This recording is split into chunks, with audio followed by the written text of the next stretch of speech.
Magic Without Fears Hermetic podcast. I'm your host, Frater RC. For more and exclusive episodes, visit magicwithoutfears.com. Thank you for your support.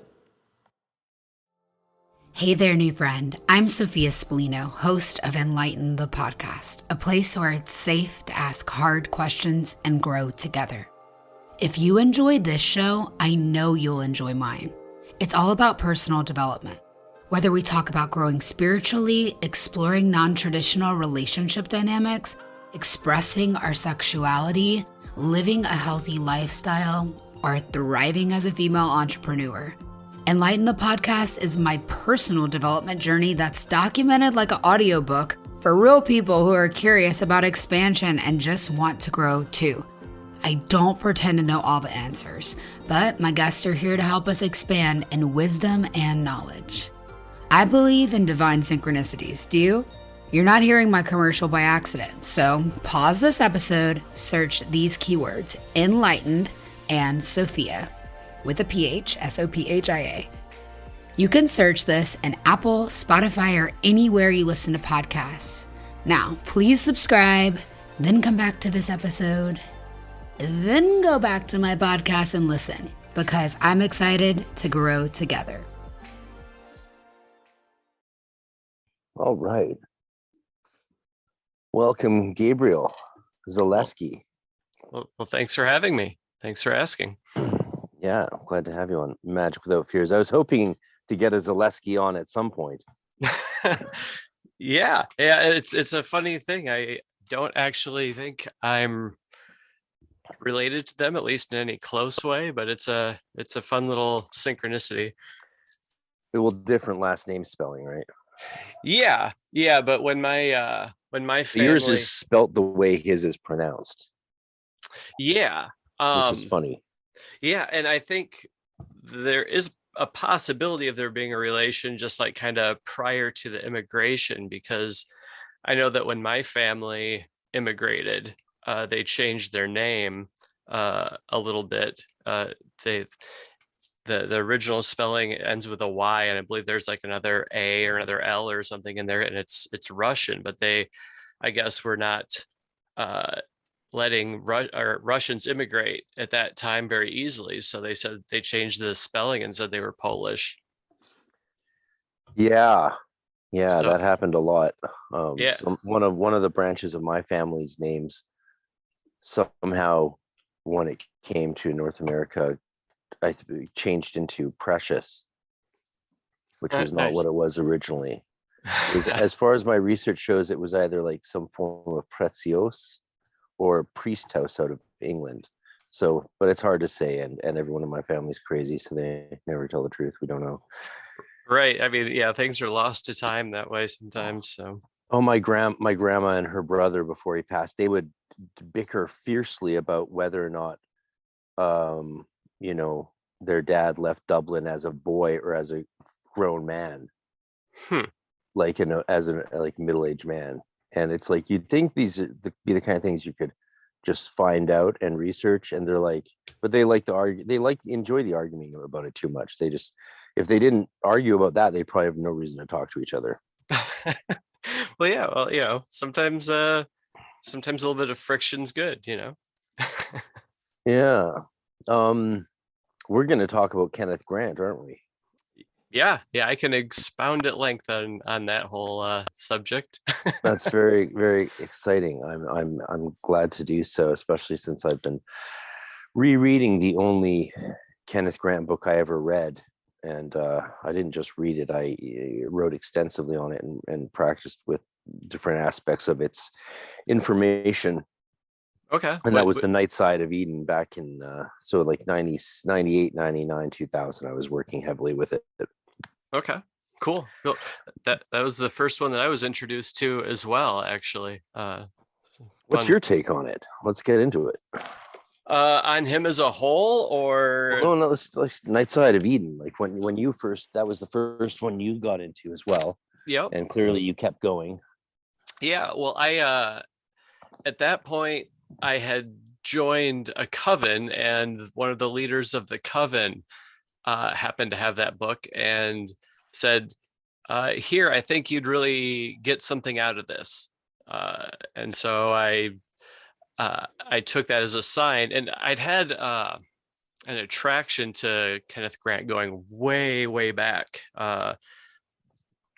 So, it was one of those things where it's like the stars aligned and we're like, all right, well, you've tossed around the idea of acquiring this guy's books and diving deep into it for a long time. And now, here you are, it's in your lap, do it, and so I did. And I found it to be very informative and enlightening, opened up a lot of doorways in my life. And I don't know. Doorways, or did it open up zones? Well, yeah, I mean, either or. Yeah. What does he mean when he talks about zones? When Kenneth Grant said he talks a lot about zones. He does. Well, he's not Well, talking like the end zone, right? As in hockey. no. I guess from my own personal workings with all of this, I think it's the other side. It's the place you go when you smoke a lot of DMT. And Is it? yeah, I would say so. I've I've done extensive work with ritual magic and heavy psychedelic use, and it works great. It works like a charm, but you can't be the type of person that does it flippantly, or that does it in I'm going to party and also be an alcoholic and indulge in the negative drugs, I guess, and expect you to not throw you off. Yeah. So yeah, the warnings that you read in lots of books, Eliphas Levi and Crowley and everybody else, that are very insistent that if you open the door and you start doing this stuff, you really have to do it, and you have to take it seriously, otherwise you'll crash and burn, because you are playing with demons. And if you let the demons run things, then they're going to run you straight into a wall. So you kind of have to step up and be the devil. You have to be the ruler of your own demons. And you can't do that if you're handing the reins over to, alcohol seems to be the big one that I've noticed that people have a real issue with, when dealing with this stuff, and having them kind of thrown off the path. I've determined that I think is primarily an issue in certain places. Like, this is a very big American issue. Oh yeah, it's not a big Canadian issue. Okay. And I realized this after living there for 14 months up and through part of COVID. See, this is something you Americans often don't understand. I'm not making a trite point here at all. This is actually a huge point. And sometimes, major understandings can shift by just getting a tiny piece of information. Mm-hmm. The thing I realized was, you guys don't know how expensive it is up here. It is expensive. Yeah, I've been to Canada a few times. So, like, my favorite scotch in the States costs $50. Here it costs $200. Oh wow. Yeah. It's not a small thing. Let's just get it all out there. In the States, you can buy a bottle of wine for $1 or $2. Here, cheapest one is like $9-10, and that's the same as our minimum wage. It would cost you more than an hour of work to get a bottle of wine here. Same with like tequila. You're going to spend $35 for the cheapest one you can find. Wow. And that's going to be a day's disposable income for the majority of the population. So I've noticed something.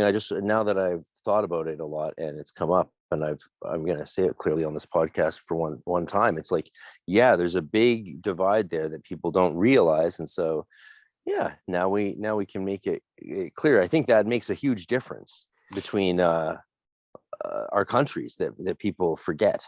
Yeah, I mean, here's something like it's something you save up to do. You save up to get some drinks, and then you drink them, and then they're gone. Whereas in the States, you can just buy that shit every day and it's basically a non-expense. That creates a huge difference. Oh yeah. Yeah. No, you're right. You're absolutely right. And drinking takes away your inhibition, so you're more likely to drink more if you have the means. So yeah. And I live in Kalamazoo, which is we've got probably 5 breweries or something like that in this town. Bell's beer comes from here, and we ship it all over the world. It's like the culture here is incredibly drunk. And I've played in punk bands for most of my life, so I've imbibed, but yeah. Oh, go ahead. No, it's fine.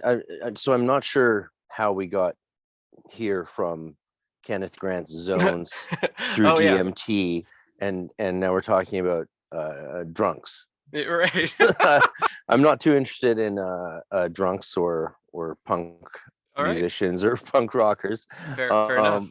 Yeah, it's rare that I say something's of less interest on this podcast, but yeah, I'm not really into the punk thing or hanging out in bars at all. I like performing in bars, but God, I can't. Like the idea, the fact that people go and sit and drink in them just boggles my mind. Dancing's one thing, playing music's or watching a band's another, but just like sitting them, it's like, no, get me back home, get my robe on, light up some incense, let's do some chanting.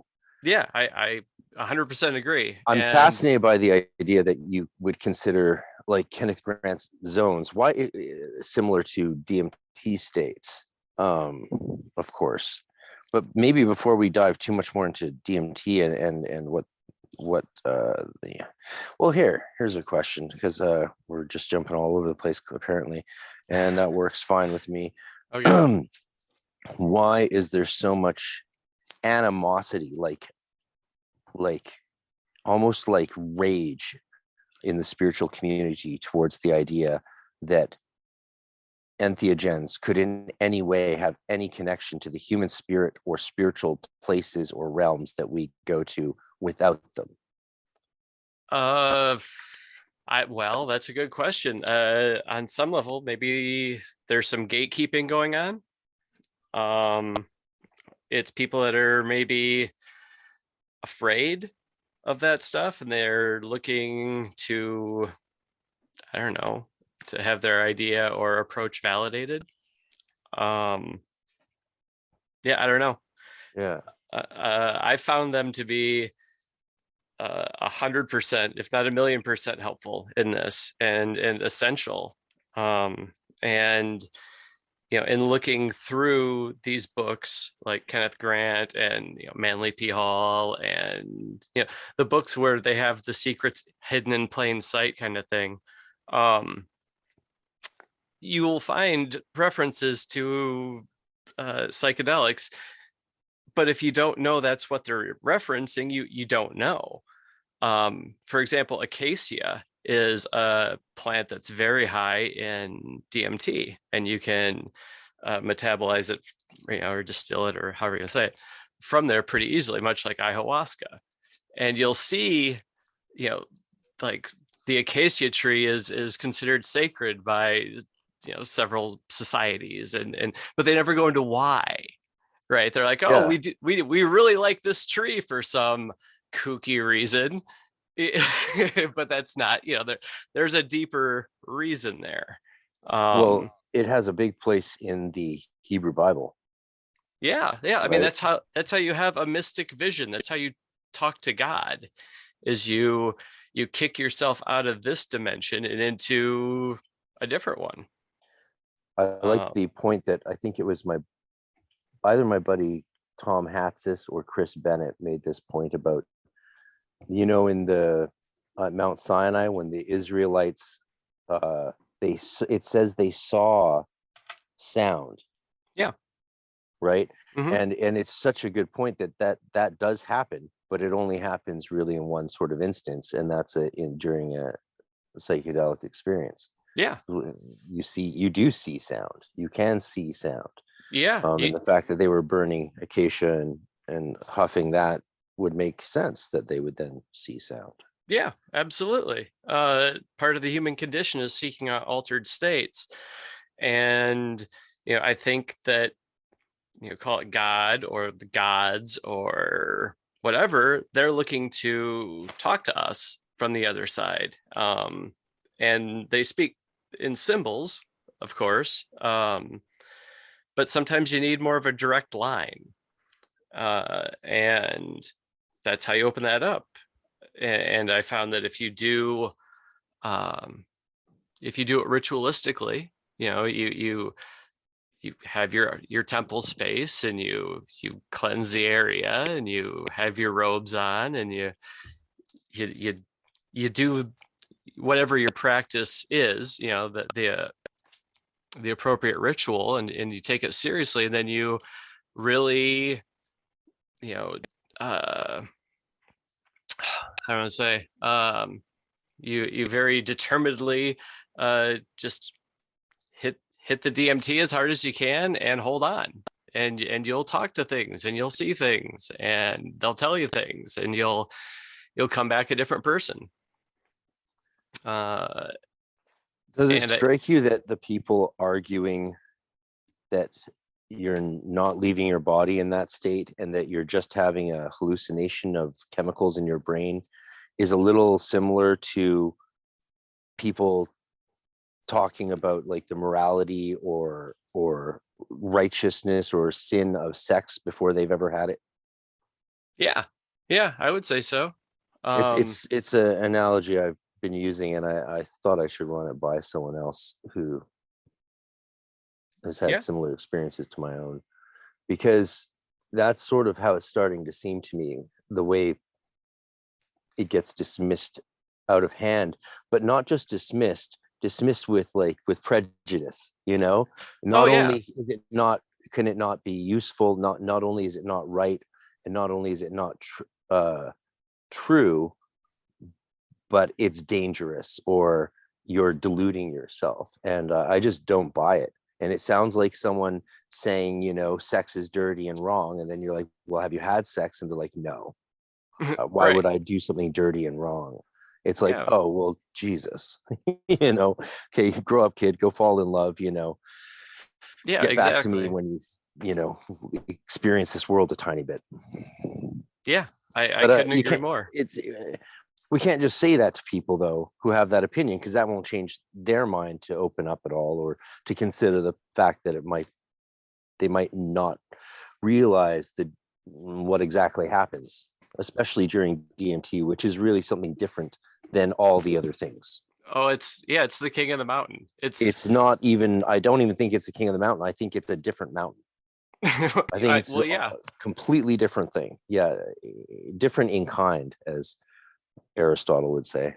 Yeah. I think what the different psychedelics do is they help kind of tune your consciousness to a different frequency, much like a radio. And mushrooms will put you in a different spot, acid will put you in a different spot, DMT will, ketamine will, and combinations thereof, at least that's been my experience, and how it seemed to me in my experimentations with it. What have your experiments been like using this stuff in ritual?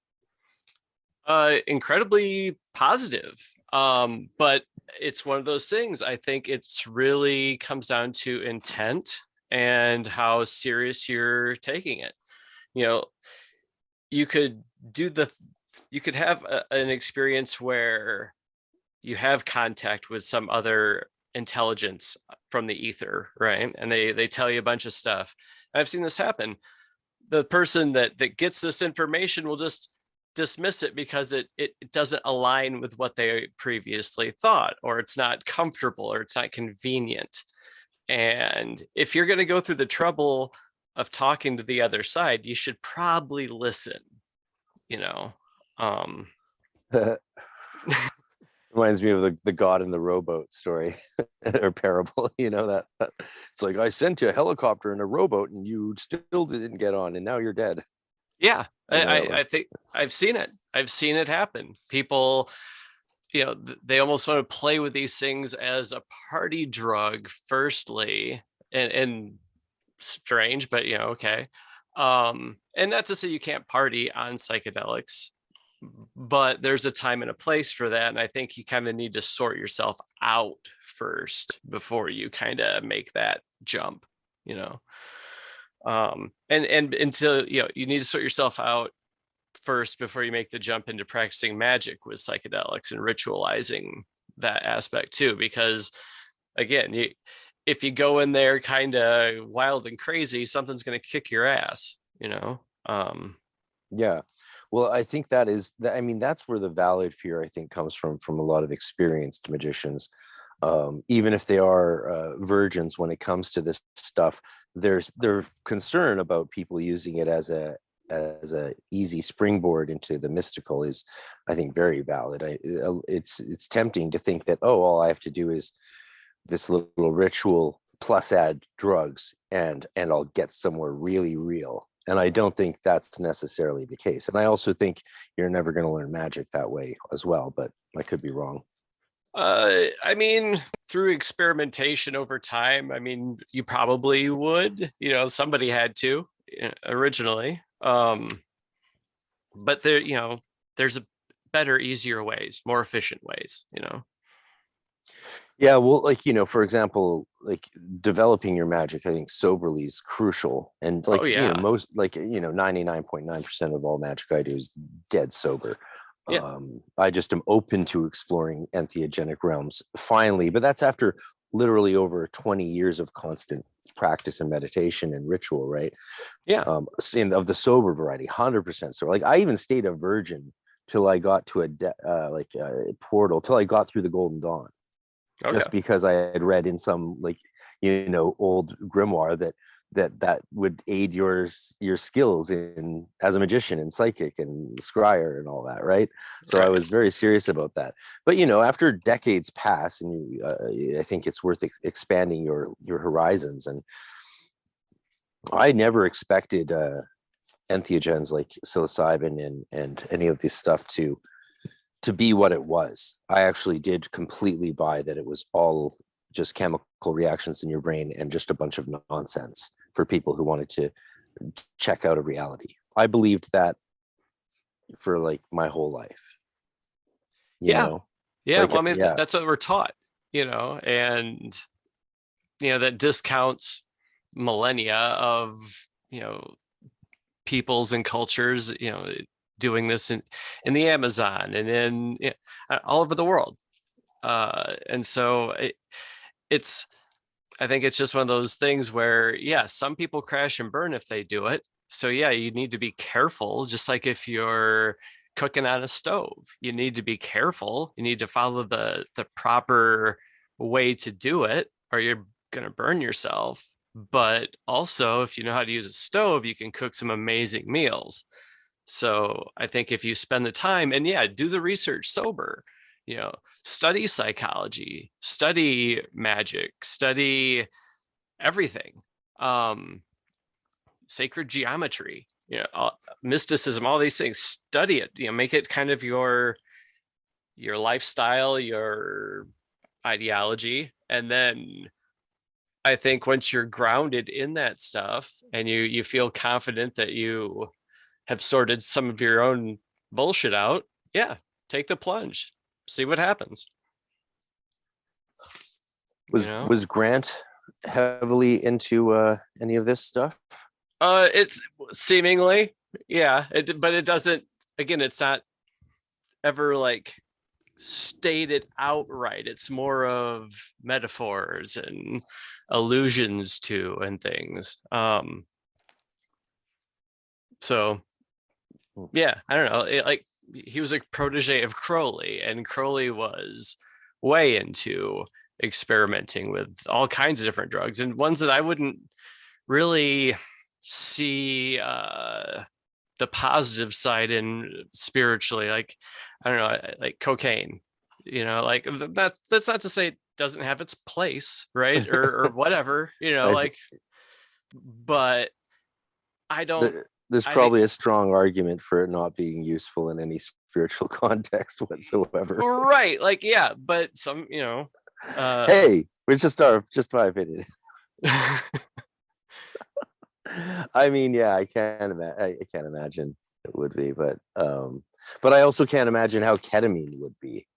Oh, ketamine's interesting. See, I tried it. Well, I tried it a couple times. I hated it. I couldn't. I despised it, and I don't know why. I also don't. I also follow my gut on those things. But right, I've heard some people go into other realms with it. Yeah, I found that if you mix it with acid, it does get to be like almost DMT-ish, or like low-level DMT-ish. I don't know. But as in, like, you're sort of traveling outside of your body. Yeah. So, like, in one of my experimentations with it, there was some sex magic involved, and I found that mixture kind of puts you in this trance state while you're doing your business. And yeah, like I was having some very, very DMT type hallucinations, like, seeing other life forms kind of in the ether. And also the combination worked quite well for the purpose of the sex magic too, without getting too graphic, I suppose. But get as graphic as you want. Okay. I mean, so there's no kids listening to this thing. Okay. Well, you kind of have to also for talking about Grant, because he gets into the kalas and all of that. And that's a whole other thing. Yeah, I don't really understand what that is. What are those? Okay. Well, so he never comes out and explicitly says it. It's one of those things. But if you power through all the volumes and you really give it some thought and you meditate on it and you read other stuff and you kind of put the jigsaw pieces together, you can kind of deduce what he's talking about. And so here's a quick quote. The scheme that will be adopted here is based on Liber blah blah blah, which gives both the sigil and the name of the klipa 231, right, corresponding to each of the 22 scales of the beast that crawls along the 22 paths, emitting as it goes the kalas and the bindus, and uniting the nectar of the woman with the venom of the serpent. Yep. That's what we're talking about? Oh, yeah. I just bibliomancied the book to that page, and that page came up. Okay. Paragraph. How that should be my new practice. When talking about a book is bibliomancy. So what's he mean there? Okay, so he's talking about, first off, just like Night Side of Eden, the Clifford. He's talking about the tunnels of Set, which are the equivalent of the pathways on the Tree of Life. It's just the Cliffoth is the mirror reflection of the Tree of Life. It's just the dark side. And so with Kalas, what he's talking about is, I believe that ideally you would have the woman on some kind of psychedelic, but that's not necessarily needed. But you're inducing the woman to ejaculate. That's a Kala. Okay. And then you consume that, or you use that in your ritual practice. The Kalas, if you look through his books, and it's also appendicized in The Dark Lord, a book by Peter Levenda that kind of summarizes a lot of Kenneth Grant stuff. But there's like a chart, and it goes through like the 28 days of a woman's cycle, and the Kalas from each different day are supposed to have different powers. And then the most powerful one is the 28th day, where she's, menstruating. Yeah. All right. And then the the last part of that little quote you read, where he's talking about like combining it with was it the flamings? The nectar of the woman with the venom of the serpent. Okay, so the venom of the serpent semen. Yeah, I figured. So this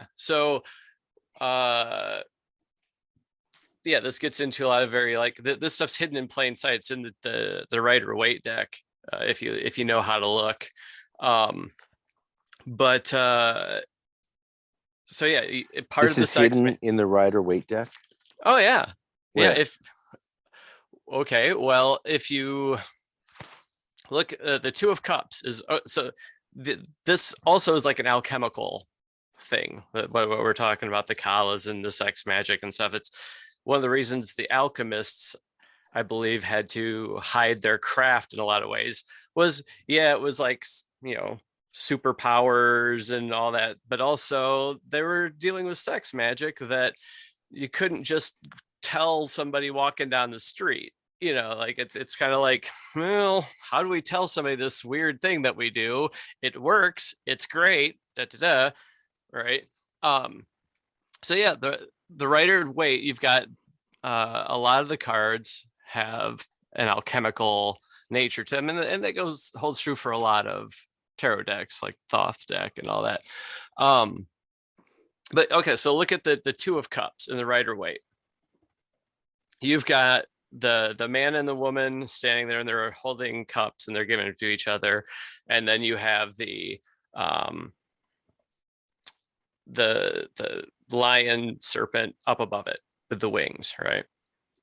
Mm-hmm. So you have the lion serpent with the wings is the mixture of the red wings, the menstrual blood, and the lion serpent, which is the semen. And then you mix them in the cups, which you have sex, right? And then you, like I said earlier, you consume it, you drink it. And that's one of the, as best as I can tell, one of the secrets of I don't know, these disciplines or mystery schools and all that. Well, yeah, not any of the ones I've been part of, but certainly it's a part of the Crowley lineage, it seems. Yeah. I'm curious how that kind of symbolism got into Rider-Waite designed. Well, I mean, Arthur Edgar Waite was the one that designed it, right? So, well, I mean, not really. Okay. Not really. Yeah, okay. He just was given credit. Okay. It was designed by Yeats and Pamela Coleman Smith. Okay. And it really is based on the Grail mythos, of the Welsh Grail mythos. We used to think it was based on the Parzival mythos of Wolfram von Eschenbach, but it's been recently discovered that, well, not recently, but sort of, that it was based on the Welsh Grail mythos that Yeats sort of just handed the whole project over to Waite, is what it sounds like from the newish research. But of course, drawing on any ancient symbolism, of course, you're going to draw on the alchemical symbolism, I think, can often be explained away in sexual terms.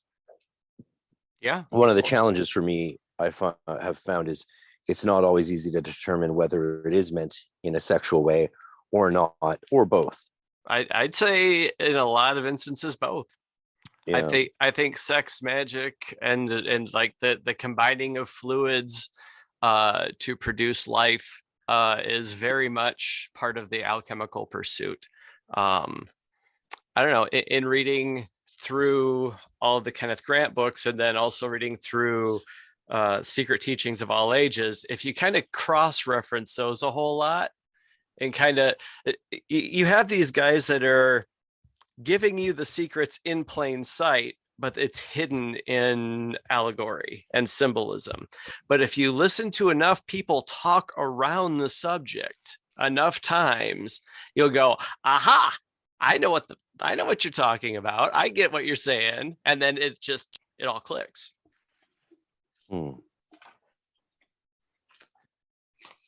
At least that's been my experience with it. But because in Manly P. Hall, if you get into, it's got to be in the chapters dealing with alchemy. but he's talking about like the basic life force of of creation, or the creative force, and it's the mixing of the seed, and the egg, right? So he gets into, well, what if you took that creative life force and used and harnessed it in something other than creating a human baby? What if you took this mixture of these compounds and then applied them to making gold, making lead out of gold? Apparently one of the alchemical processes was you had to have like a small bit of gold to begin with, but then you could reproduce it, right? And so it would only stand to reason that these people, alchemists, looking at nature, looking at the processes of nature and the creative forces, and symbolically, that they would experiment with that stuff. And I don't know, in my research now, I haven't tried this alchemy thing out in that way. I haven't, I don't have a chemistry lab set up in my house anywhere. But from what I understand, and it to my comprehension of the material, that's what they're getting at.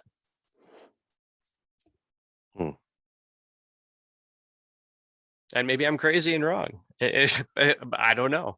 Yeah, who knows? Well, I mean, I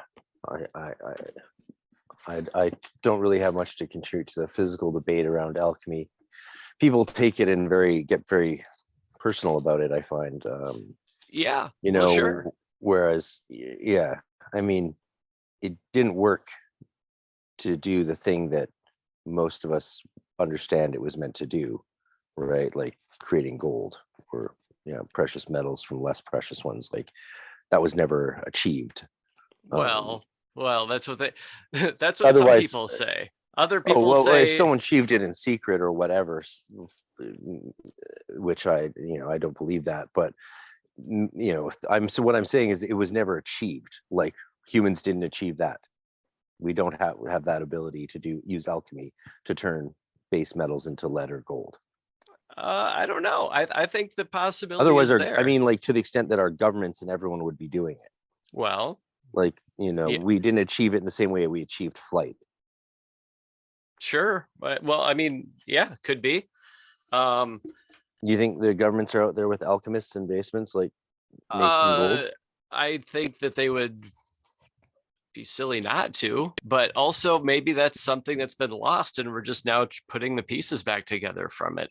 Or they think it's crazy and it's just there for, the the crazy bookworm kind of people that sit around with nothing better to do than compare and contrast esoteric writings of all these dead authors. I don't know. They say the secrets keep themselves, so maybe the secrets are kept from those people by some kind of mechanism of the universe. I don't know. Yeah, well, fortunately there's alchemists out there still practicing hardcore, so if they do figure out how to make gold, hopefully we'll find out from them. But yeah, I mean, in the meantime, I found the spiritual side of alchemy to be very fascinating, especially like as it came from people like Flood, who I've always been a big fan of. But I like stuff that can be tested and tried out, whether it's in spiritual practice or in the lab. And I've never had access to a lab to do alchemy, or someone who knew how to do it, so I'll leave that to those who know better than me. yeah, I mean, I'd love to. If any alchemists out there want to get a hold of me, Oh, my buddy Jesse down in California has been getting into it hardcore. Okay. But I don't think their goal. I don't think their goal is to try and be able to make gold or any of that sort of nonsense. Though maybe it is. But just him describing the processes of doing basic alchemical or chemical changes and stuff, and seeing how the different states are achieved and what they look like, and he's obsessed, it seems, all of a sudden. So there's definitely some people doing some interesting stuff. Oh yeah, and there's also a third ingredient in alchemy too, and that's up to conjecture as to what that is or isn't. It seems to me to be monatomic gold, but I don't know exactly. I haven't produced any bars of gold out of lead myself as yet, so I can't say for sure. But that seems to be, for my research again, that seems to be at least a high probability shot, or a better chance than other things anyway. I'd love to hear a discussion between, like, one of these great alchemists who are around today, or so I'm told, and like a scientist who's capable of discussing these things on a scientific level, but not going to shut down the conversation, who isn't totally of the mindset that alchemy is all nonsense and anyone who even says the word should be mocked, which is sort of the academic point of view, right? Which is funny because the original scientists were alchemists. Well, it's not that funny. They're like, yeah, we used to think stupid things, then we learned more, and now we don't think those stupid things. So it's not that funny. That's how things develop. But also, I don't know. Sometimes I wonder, like in our more contemporary mindset, we always think that we've got the latest, the greatest, and have figured out more. But there's things. It's parallel to me of like saying, hey, we used to think the world is flat, then we learned it wasn't. But what if it is? And now we're back to that again. Yeah. But it's like, but getting back to that requires us ignoring all the evidence we found in the meantime that stopped us from believing the world was flat. It's actually quite parallel to alchemy in a funny way, now that I think about it, right? Because we disproved alchemy, and now it's really popular again. Just not by chemists or academics. So that has me curious, because I don't really know much about chemistry, and I certainly don't know much about making gold. Yeah, well, I mean, like I said, I haven't made any yet myself, but I'm open to the possibility. Yeah, it's fascinating, right? I mean, hey, I still have a guilty pleasure night and watch Hudson Hawk once a year. Oh wow. That's a great film. It was so misappreciated. It was panned, right? It was a flop, it was a bomb, but it's got this cult following, and I think it's delightful. It's just so absurd. Right. Yeah, I haven't seen or even thought about that movie in a long time. Yeah. I should dig that one out. My dad took me to see it in the theater. I was probably like 10 years old, but he went with his boss, and then he took me because he thought I'd find it fascinating. Of course, he forgot about all the adult stuff in it. He was just like so fascinated by the overall plot and the cute way that the characters sort of carry on their shenanigans. But I really thought it was amazing. It was astounding. Cool. The criminals were so over the top, sort of like Tracy Jones or Dick Tracy kind of villains, right? Okay, yeah. I mean, you got to watch that again. All right, yeah, I'll check it out. For everyone who hasn't seen Hudson Hawk, you get to see Leonardo da Vinci in Italy creating gold and then hiding the technology so that no one else can have it. And to be fair, if alchemists did actually figure out a way that the average commoner could make gold in their kitchen, yeah, that would definitely be counted as dangerous information, wouldn't it? Well, right there. So in my thinking, there's an agenda of people trying to make sure that if that is possible, that we never figure it out again. Yeah. So, we're told it's silly and it's crazy and nobody would ever do that. It's just some kooky guy with a weird beard back in the day walking around talking to himself. But yeah, but we're also told that vaccines that don't work are better than natural immunity. Well, right. Yeah. So yeah, it's not a time of high trust in our establishments. Well, that's what I'm saying. So I don't really feel any need to trust them on their views on alchemy. Hey, I feel like, you, man. Yeah. they said don't look over there. It's stupid. But I feel like looking over there. Screw them. I don't give a shit if they think I'm stupid or not. I think they're stupid. So yeah. Yeah. Okay. So tell me more about Kenneth Grant, because I really don't, other than what the depths I plumbed in Night Side of Eden, and I did that for a project to get out of graduating project from the Golden Dawn back in 98, 99.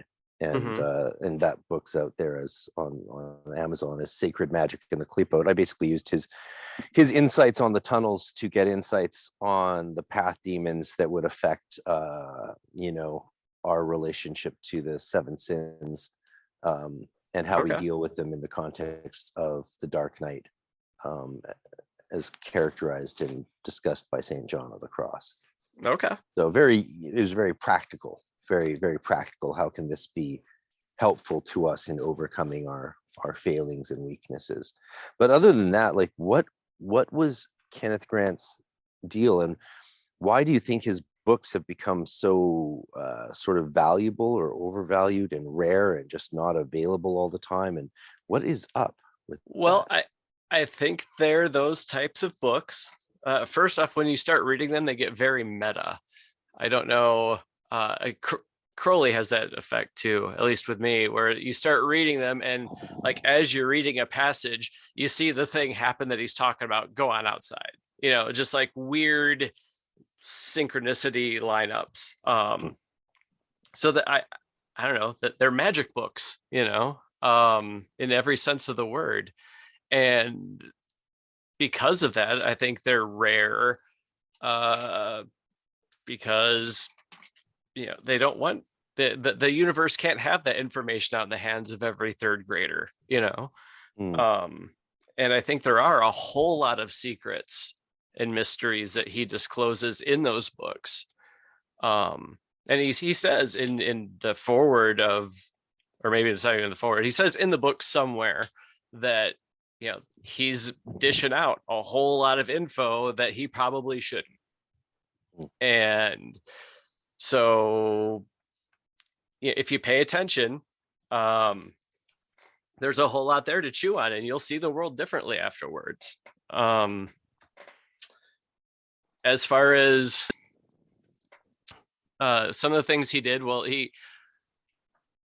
did a lot of parallel drawing between H.P. Lovecraft and Aleister Crowley, and theorized that they were each reaching the same entities, Crowley doing it willfully and Lovecraft doing it as the drunken master kind of would, like, oh, I don't believe in this stuff, but here it comes anyway. And so he noticed a lot of things where Crowley would be performing some kind of ritual or working on a certain day. And on that day, in one of H.P. Lovecraft's stories, this big crazy thing that happens, and they like line up. And he draws a lot of parallels between that, theorizes they're contacting the same entities, and then goes deeper into these entities, kind of in the Cthulhu, mythos. And he also was a fan of Austin Osman Spare. He talks a lot about him, and had a whole lot of respect for his methods and magic. We all love Spare. I love Kenneth Grant's also a fascinating writer, like a colorful, engaging writer. That's a really nice thing about him. He says, consider the tunnels of Set as a network of dream cells in the subconscious mind. And that's just a lovely turn of phrase and a way to imagine it. Totally agree. I'm not sure if the paths and the tunnels necessarily correspond to actual neural frameworks in the skeletal structure of the human organism, which he also says. I'm not sure if that's true. How do you take a sentence like that? Like when these sort of spiritual or occult writers then say this is how it actually is in physical reality, like in your biology, how do you handle that as a reader? Well, because I mean, you know where I'm coming from. Yeah. No, I know what you're saying. I mean, I would assume that on some level biologically the organism responds like when you open up your chakras, right? Do I think that you're going to grow an extra pair of limbs or a third eye growing out of your forehead because of that? No. But is there some effect? Could be. Why not? If you focus your emotion on water, the water will respond. So it probably does have some kind of effect. I think subtle, but why not? Well, yeah, I definitely think it has an effect. I think that might be one of Kenneth Grant's strengths, actually, is the understanding of the relationship between the microcosm and the macrocosm, right? The self and the other, which is something that's become really fraught, I think, in recent years or decades in the magical community. We see this strong dichotomization of the psychological scientific model of magic. It's all in your head versus the old spirit models of, hey, there is something out there. And we've become sort of very either or about it. People have become very either or, either you summon actual beings that actually exist or you do an LBRP, but, not both. Though, of course, most people do both, or a lot of people do. Yeah. But in Grant, I don't see that same struggle between the micro and the macro.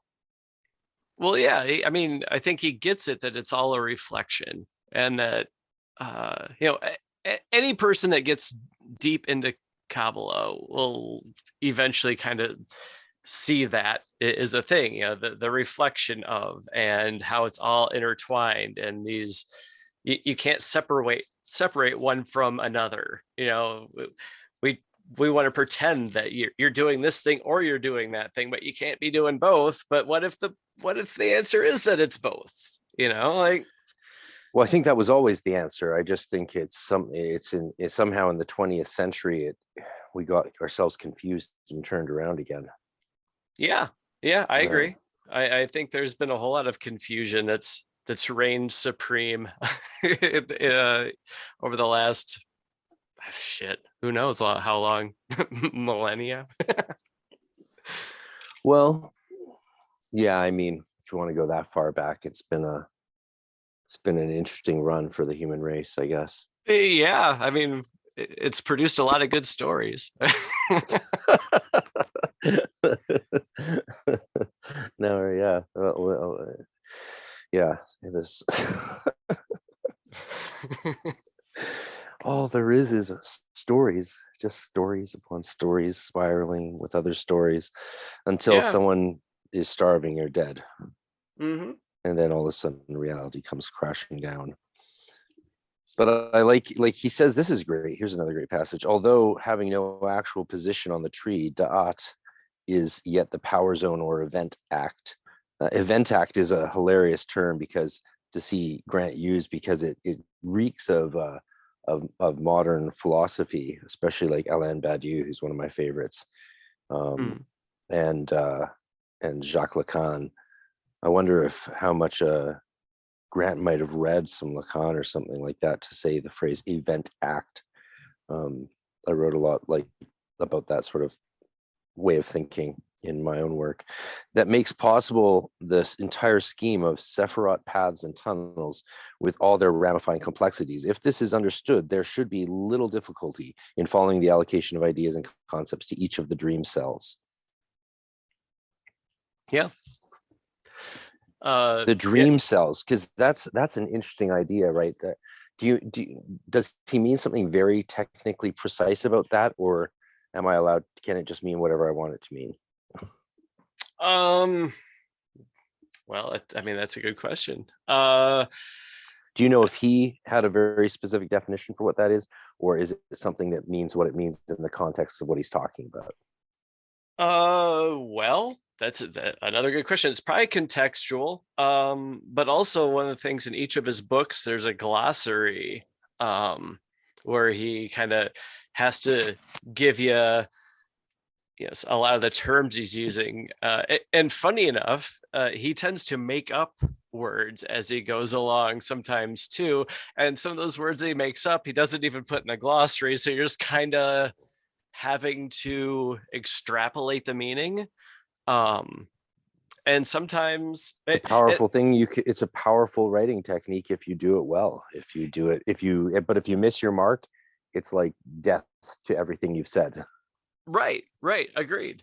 And it wouldn't shock me that he did put a lot of thought into these made up terms, because if you read Grant, you'll notice that he is a gematria maniac. Oh, I noticed. I mean, like, if you don't like gematria, just step away from the Grant and just never come back, because he's going to go there and like hard and just over and over drilled into your skull. I really liked it when I was first reading it decades ago, and I was into that stuff too. But then I went to seminary and learned Hebrew, and now I have a very hard time with occultist gematria. Not because the practice of gematria to me is abhorrent. I think it's a very fascinating method of Kabbalah and feature within Jewish mysticism, especially of working with the texts and coming up with creative explorations of it. But it can lead to some Grant, because Grant, like, he equates Ain, as in the Ein Sof, with Ayin, because they look similar as words, but words that look similar aren't the same, like, unless you're Michael Tsarion or that one of these people who just conflate everything together because they are written with ink. It's like, hey, this was things written with ink and this thing's written with ink. They must be the same word. Right. Yeah. Sometimes you get to a point where you're reaching, for sure. It's in scholarship, we call it loose equivocation. Which is a damning offense. It's not like, it's not a minor offense. It's like, you're full of shit. Yeah, well, that's their way of saying you're full of shit, kid. I was accused of it a few times in my younger years when I was learning how to think properly. Sure. But it is frustrating to see, like, the N as in Ein Sof being equated with Ayin, and to say that the N, the limitless, is the same as the I, and that they're the same word. It's just not true. So that's frustrating. But the gematria is not overall nonsensical, like, especially when you're looking at the gematria of the path demons themselves, to sort of draw insights as to what sub meanings or sub qualities of their being would be from their name. Like, that's very useful in the creation of talismans, seals, or operating with them in different visionary experiences or even evocations. Incredibly useful stuff. Yeah, for very an much. operating magician. Yeah, agreed. So Grant loves that. Also footnotes. Like, if you're reading Grant, you're going to spend probably as much time digging into the things that he's talking about in his footnotes, and his footnotes sometimes seem to take up more of the page than the writing itself. That's how it should be done, in my opinion. Yeah, I mean, then he is your guy. and it doesn't bother me at all. Like, I'm fine with that, but it can be a lot, Well, I guess, I mean, it doesn't bother me when I don't see footnotes. It's either because the person always makes me think the person doesn't know what they're talking about, or they're concealing their sources to seem smarter than they are. Oh yeah, no, and then or it means the person put them as endnotes and they should just be taken outside and shot. No, he makes sure that he's referencing and everything that he's he's on point with that stuff. It's nice. He references where he doesn't just rip off spare. He's like, it comes from this book and this part of that book. That's how it should be. Yeah, and like, if you're gonna spend the time reading Grant, before you get to it, you should definitely spend a good deal of time with Crowley's work, an understanding of, like, the Book of the Law and the whole mythos surrounding that. And do you think you need to appreciate Crowley's work and the Book of the Law to get much out of Grant? oh yeah. Because I can't stand like the Book of the Law. Well, I read it, twice, and it's yeah. oh yeah. Well, because Grant goes hard in that direction at times, to a point where he like does his own commentary verse by verse of it, at one point, and yeah, no, he goes for it with that, and so it's worth digging into all of that. There's a book by Crowley that that Grant references a lot called "The Law Is for All," and it's also like a line by line commentary by Crowley on the Book of the Law itself. Yeah, I know that one. I don't know. I think you could still get a lot out of Kenneth Grant even if you're not into Crowley and Thelema. Well, you could, sure. But I guess the thing is that I might not have really considered before is that there's just going to be a huge aspect of it that I'm missing, because when he talks about Babylon, I just moan. Whenever he references Babylon, I just like sort of groan internally and go, "Oh, Jesus Christ!" Right? But to someone who knows what Babylon is in the context of Thelema, then that's a big deal and illuminates probably larger portions of the text as to what the actual implications of what's being said is. Mm-hmm. Yeah, right. Because there's a whole teleology to Thelema. There's a whole vision of where things are going and what situation the world is in and what the future to come might be. And if you remove that, then I guess Grant is missing. There's something missing in your understanding of Grant. Would that be correct?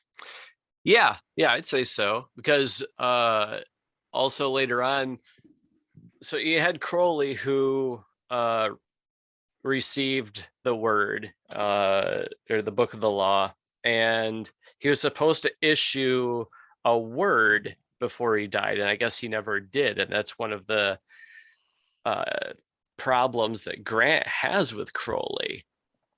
And so Grant's thing of like, okay, well, the Aeon of the crowned and conquering child, I believe was what, Crowley's thing.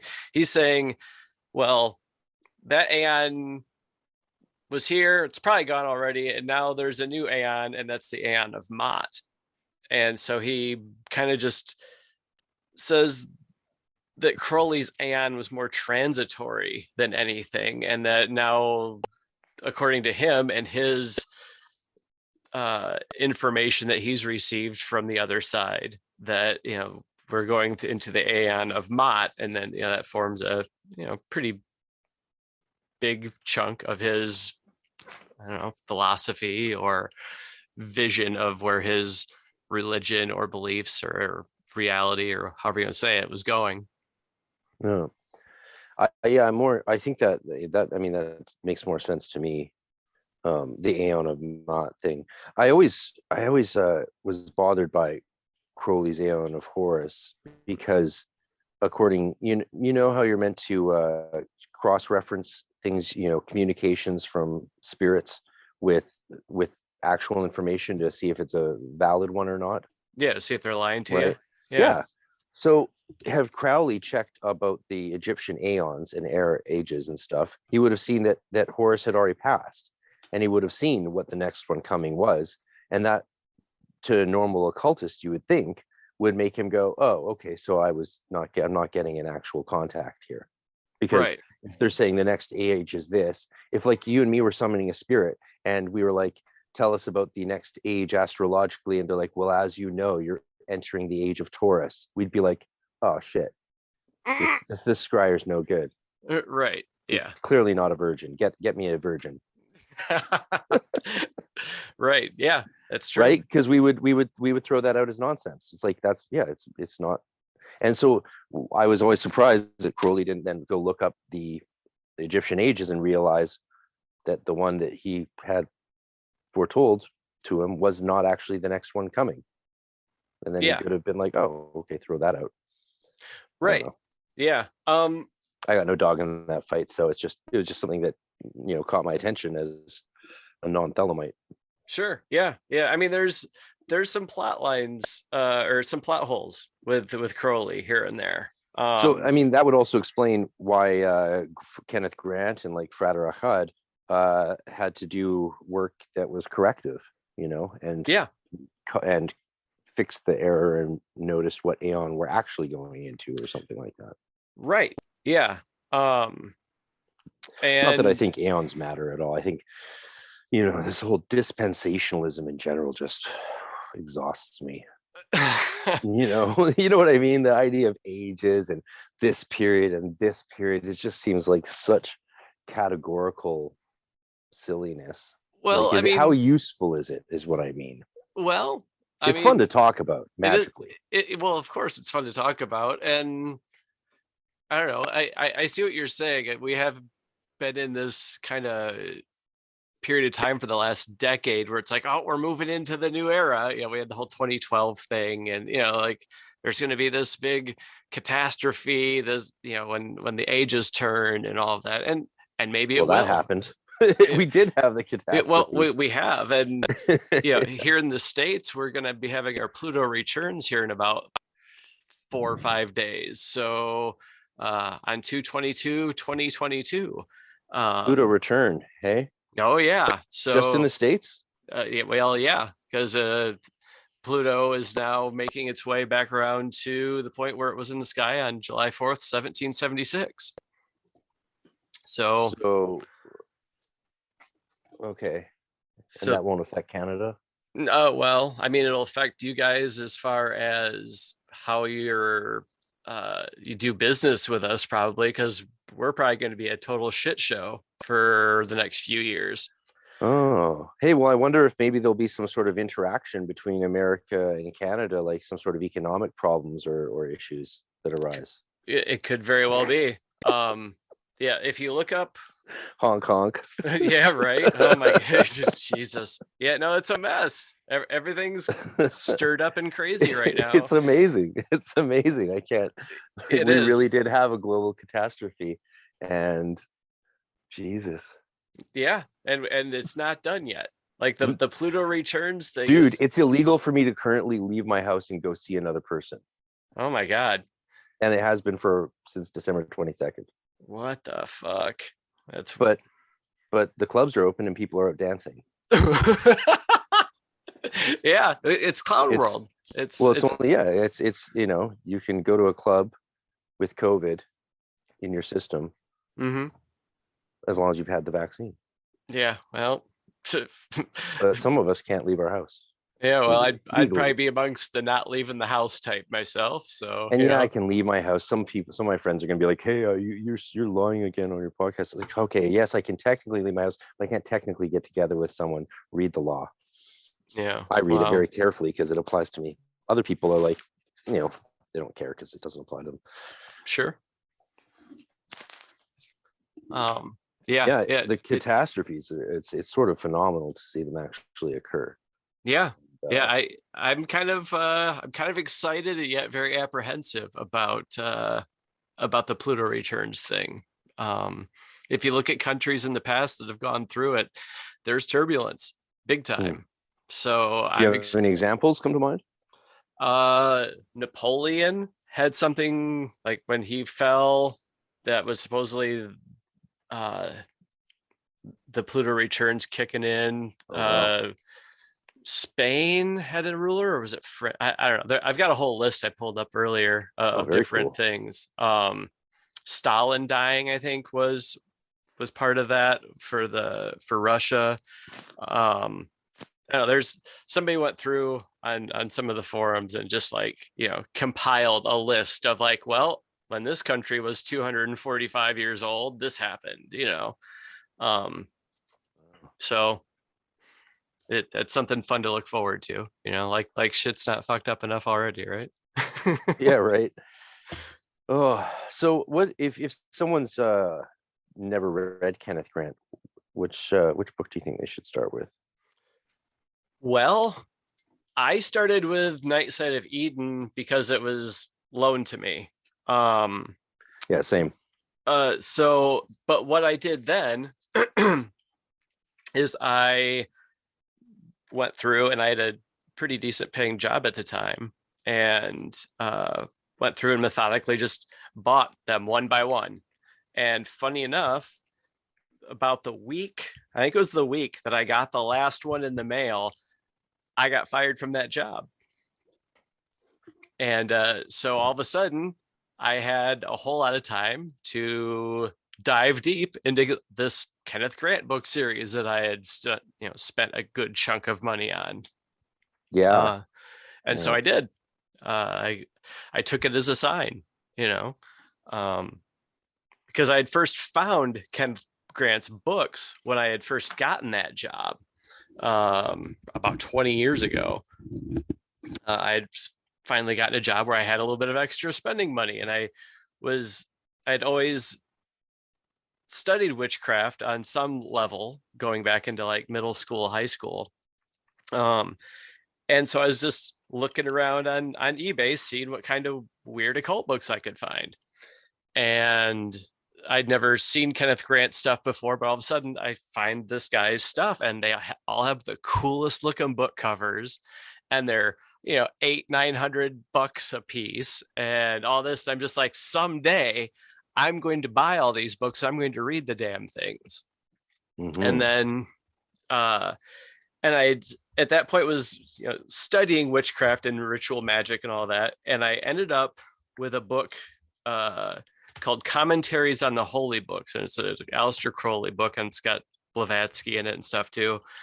And I was a newbie enough in like the whole Jewish mysticism and Kabbalah and all that it all just went right over my head, and I couldn't make heads or tails of it, and I just kind of gave up for a decade or more on magic at that point.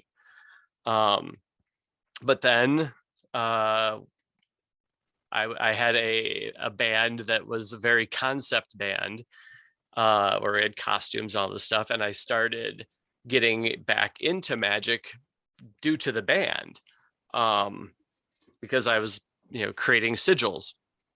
And so at that point it kind of triggered me to try this out again. I felt the calling to get back into all that again, and so I picked my studies back up and started reading some things that were more appropriate for someone that wasn't 20 years deep into occult books. So yeah, you jumped in the deep end. And back then there wasn't any kind of like resources online, or that at least that I knew of, that were like, don't read this one, it won't make any sense to you, start off with these 10. There was none of that. No, there was not. Right. So it was just like hit and miss, and it just I jumped in the deep end, and it kind of said nope and spit me back out. And then years later, as fate works, I got pulled back into it again, but in a way this time where I could actually make sense of it and digest it. Mm-hmm. I know I'm certainly been enjoying going through Night Side of Eden again with a more mature gaze, rather than the reading capacity and comprehension of a 17-year-old virgin. It's very different. Here's a passage I was looking for. It is well known to occultists that at the moment of sexual orgasm, the adept is able to launch a creative thought construct which penetrates the astral envelope of his psyche and reifies in matter at a time appointed by the magician. Okay. Yeah. I mean, that's very simple description on what sex magic is, eh? Yeah. Sex magic 101 right there.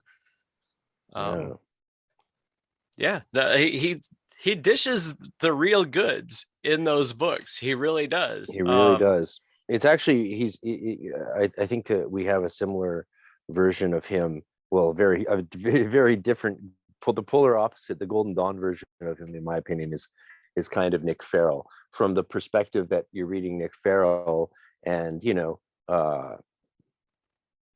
sure, some of the words might be questionable, but he just dishes like practical magical goods. Like, when you're reading his Shem grimoire, it's like yeah, very, very real. You can tell the person's actually been practicing magic for forever and is talking about stuff that you can relate to because you've been practicing for forever, as opposed to some of the stuff out there. So that's always really nice. Mm-hmm. It's like, no matter what the person believes, whether it's different from you or not, the common ground often between us as magicians. That's why I even, read Thelemites or talk to Thelemites, or, because it doesn't matter. That's just a religion. But the practice of magic is something that is common ground between witchcraft and all of us. Mm-hmm. Absolutely. Those insights are amazing. So how long has it been since you worked through all of Kenneth Grant's books? Well, I got fired in 2017, and so it took me probably a good year and a half, I would say. Just like I did them one after another. Yeah. Yeah, no, this is why. No, this is great. That's why I was so excited to talk with you. Yeah. But yeah, so it took me. What's your favorite? While. Oh God. I mean, I read Nightside Eden twice because I read it when it was loaned to me, and then I read it again when I was going through them all sequentially. And so I have the most familiarization with that one. But let me think. I don't know. The first couple are really good. Magical Revival and Aleister Crowley and the Hidden God. Both of those are incredibly good. Cults of the Shadows, good, but he gets into voodoo a whole lot in that one. And a lot of, if you're not familiar with the words, like it's a lot of like trying to make sense of just these words he's thrown at you. You mean like the technical terms within voodoo? Yeah. I mean, it's a different language, so it's kind of hard to, get it the might first want to read some Maya Deren first, or some of the other voodoo intro books. Yeah, and he talks about Michael Berthier in it too, and so I wanted to get his book as well. But yeah, so Cult of the Shadow was good. All of them are good, but it wasn't like as, I don't know, maybe as up my alley as some of the other ones were. What's Crowley and the Hidden God sort of? What's its deal? Well, I guess. As best as I can recollect, a lot of Kenneth Grant stuff goes back to Set. He's a big Set guy. Set or Apophis? Set. Okay. I mean, Apophis is in there, obviously, but yeah, no, he's a Set guy. And so I guess what he's saying in there is Set is the primal god, Set is the real god, and that Set's also the twin god, right?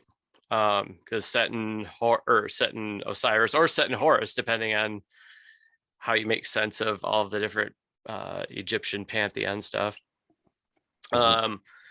So yeah, he goes into Set and like the Dog Star and Sothis, and basically, yeah, he comes back to what the communications to Crowley were and everything. Is that spoiler alert, God is the devil, So yeah, I thought that one was very good. It made a whole lot of sense, and a lot of makes a lot of very good points. As he gets further and further into the books, his stuff gets a little bit weirder, and because he was doing a lot of workings with a group, I believe it was based out of Cincinnati, the New Isis Lodge. And they were performing a lot of rituals and doing things like summoning Crowley's mythos. And he's got a story in there of how like they actually like manifested this tentacle creature that came out of someplace. Like it gets kind of far out and sci-fi. And it would almost have to be like a shared hallucination, I would think, of him in the group that they had while experimenting with psychedelics. But I don't know. I wasn't there. And then as he goes on further and further, he gets into like the new Aeon being the Aeon of Mot, but also it being ruled by the spider god Akbish. And the last book, the Ninth Arch, is this received transmission from Akbish and his commentary on it, and it's just like 1,000 pages of, oh my god, what the hell am I reading? So yeah, so there's that. And the other book you mentioned, what was it? Magical Revival. Yeah, what is that one about? Because that's been recommended to me a few times as the next one to read after Night Side of Eden. Yeah. Is it sort of historical about the actual magical revival, or what? A bit, yeah. And also, you know, in these he always goes into, you know, different secrets and mysteries and things. So he dishes goods in that one, as in all of them. Yeah, so I recommend that one too. It's the first one in the series. So I'm definitely of the mind that you should probably read them in sequential order. If only to follow his thinking, eh? Yeah, absolutely. Because it's a whole lot. You know, he's throwing a whole lot of stuff at you. And if you break the narrative, like, you're kind of lost out in the middle of the woods. So yeah, I there's also a book that comes in between the 8th and 9th volume called Against the Light, which, if someone's going to spend the time reading all of the 9 books of the Typhonian trilogies, you should probably read that too. It'll help make sense of the last book a little bit. So do you agree with Grant that when he says that the true gnosis and the mysteries are predominantly psychosexual nature? Yeah, I would say so. Yeah. Why do you think all these guys seem to turn so much towards the dark stuff and sex and sort of resuscitating dark gods like Set and Lucifer, rather than embracing the light and the, you know, the Rosicrucian ethoses and the Christian ideals that they sort of came out of? Well, I think there's a lot of power in using those symbols and, you know, working with those gods and entities. If you're dealing with sex, you're dealing with, you know, the primal creative force of the universe. So you're harnessing a huge amount of energy. So I think that's the attraction in a lot of ways. Yeah. Yeah. That's, I mean, yeah, if you talk about magical acts being you know, recapitulations or of the creative process, yeah, then yeah, that's the sort of the supreme one, isn't it? Yeah, exactly. Yeah, makes sense. Yeah. Yeah.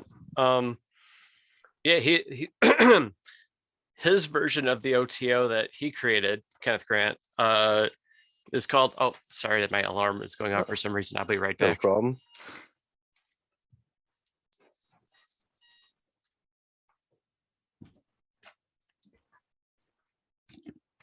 Okay. So okay, yeah. So his version of the OTO that he created to carry on with his teachings was called the Typhonian OTO. And Typhon was a reference to Set in that way. And also basically one of Grant's issues with Crowley and why he had to kind of branch off and make his own thing or felt compelled to do so is he felt Crowley's dabbling with homosexuality wasn't in line with his own thinking and wanted a more heterosexual path working or a way to navigate these mysteries in reality. So it's much more that side of things too, because he felt that it was more of I don't want to necessarily say like an abomination. I don't think he said that, or maybe he does, but I think he was just kind of tapping into the fact that you're trying to make a creative force. And the best way to do that is the male and female coupling, because that's what works in nature. And he was married and was, more in line with that lifestyle. And Crowley was much more hedonistic and willing to experiment with other facets of his sexuality, Yeah.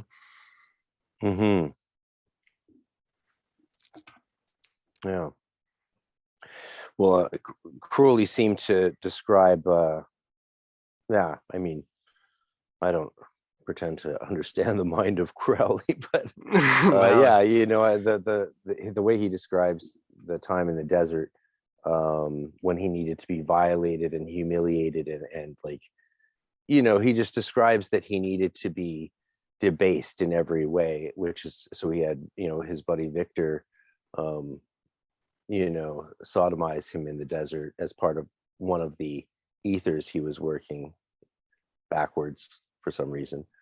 Right.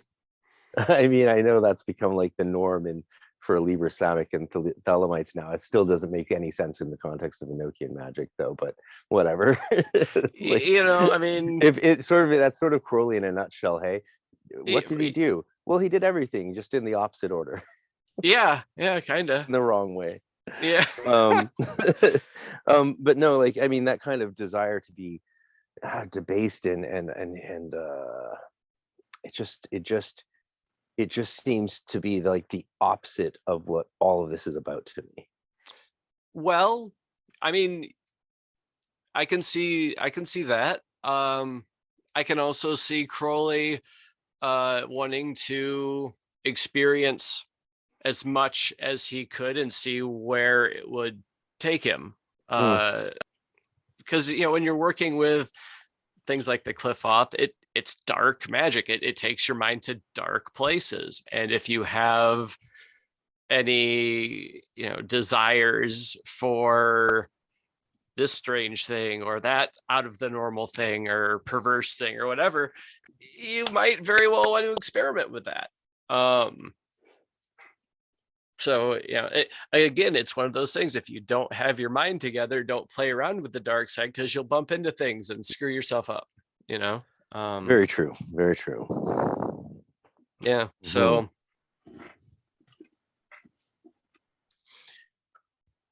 Interesting quote from the Golden Dawn guy, JFC Fuller, when he's here, that he says, Satan is in fact the tree of life of our world, that free will, which for its very existence depends on the clash of the positive and negative forces, which in the moral sphere we call good and evil. Satan is therefore the Shekinah of Asaya, the material world. Yeah. Crazy. Yeah. I mean, if you go through Grant stuff, and Crowley too, they're talking about, you look in the Bible, in the beginning, everything was black, and it doesn't say black. Well, it says tohu vevohu. Okay. But tohu vevohu, formless, chaos and desolation. Right, and void, but formless and void's the popular translation, but it's more accurate to say chaos and desolation. And the Bahir does a wonderful analysis of that. Okay, so you've got that. In the beginning, there was that, but there was also God, right? Yes. So God would be then what? The God of chaos and desolation. And then God the god of chaos, darkness, desolation, creates light and says, hey, this is kind of cool. Right? Yeah, it's a lot like what Mirandola says when he talks about the name of God, or the tetragrammaton containing within it the name of Set and Satan. Yeah. Or the name of the devil. Yeah. The evil demon, which of course Grant considers Set and Satan. Yeah. Yeah, absolutely. Like he's the original guy, you know. And you know that he had in the beginning there was the word, and the word was God, and you know, so you have the devil, and he starts making vibrations, you know, he starts making music. So I think that's one of the reasons that you know, we have music, and quite often it's considered devilish, or at least the good music. More Right. often than not. Yeah, well, I definitely subscribe to the more kabbalistic view that that there isn't a polar opposite to God. Of course, that's just all part of the divine process. You know, the Klipot are part of the divine process and part of creation. And yeah, absolutely, it makes a bit more sense than the dualism, which we're still tyrannized by, is I think stupid. yeah. It's like, oh, we have one of two ways, and nobody's come along and go, you know, can't there be a third way that's better than both of these two? Like a pillar in the middle, or yeah, right, like a middle path, like a straight and narrow way between the windings of this chaotic serpent. exactly. Like, no, there can't be that. No, exactly. No, you're supposed to get lost in the matrix, be it on the left side or the right side. You're not supposed to figure out that there's another way that makes more sense. You just have to not join a club, not join a side. As soon as you join a side, that means you're on a side that could lose. Yeah. I like that. I also like that he says the 5 cosmic power zones of the middle pillar correspond to the 5 elements. I've actually never heard of that breakdown of the elements before. You know, going Malkut, Yesod, Tiferet, Da'at, and Keter. Yeah. There's many orientations of the elements on the Tree of Life, which were rigorously tested on in the Golden Dawn. But that's one I actually haven't heard before. Malkut, earth, of course, Keter being spirit, and then water, Yesod, fire, Tiferet, Da'at, air. Never heard that one before. Yeah. I mean, it makes sense. The good one. Yeah. Reminds me sort of the Tatwa middle pillar that some of us do. Yeah, but I've got a book club that I'm involved in, and it's all about plowing through not only Kabbalah books, but books that would be a good warm-up for Kenneth Grant, because I've got a group of friends that are interested in tackling those. And so we've just been like cramming through all of these Kabbalah books and like other magical texts like Eliphas Levi and all those things. Yeah, that's with Ray, isn't it? Oh yeah. Yep. Yeah, right. Yeah, well, I've been recommending some of those books are ones that I recommended apparently. Okay. I didn't know that. I didn't realize that's what I was doing. She was like, what should we read? And I was like, well, there's this and that. Some of the ones you guys read, I would have been like, oh, I wouldn't have read that at this point, but you know, whatever. Yeah. I mean, it's we're right. If you want to understand Kabbalah, it's not helpful to read Golden Dawn Kabbalah or Hermetic Kabbalah. And sometimes people go down that avenue and then don't get why the Jewish Kabbalah makes no sense, right? Or they try and correspond the two together, and it just doesn't even work. Like, you know, I mean, the whole 4 worlds are completely different in Jewish Kabbalah. The paths are all different.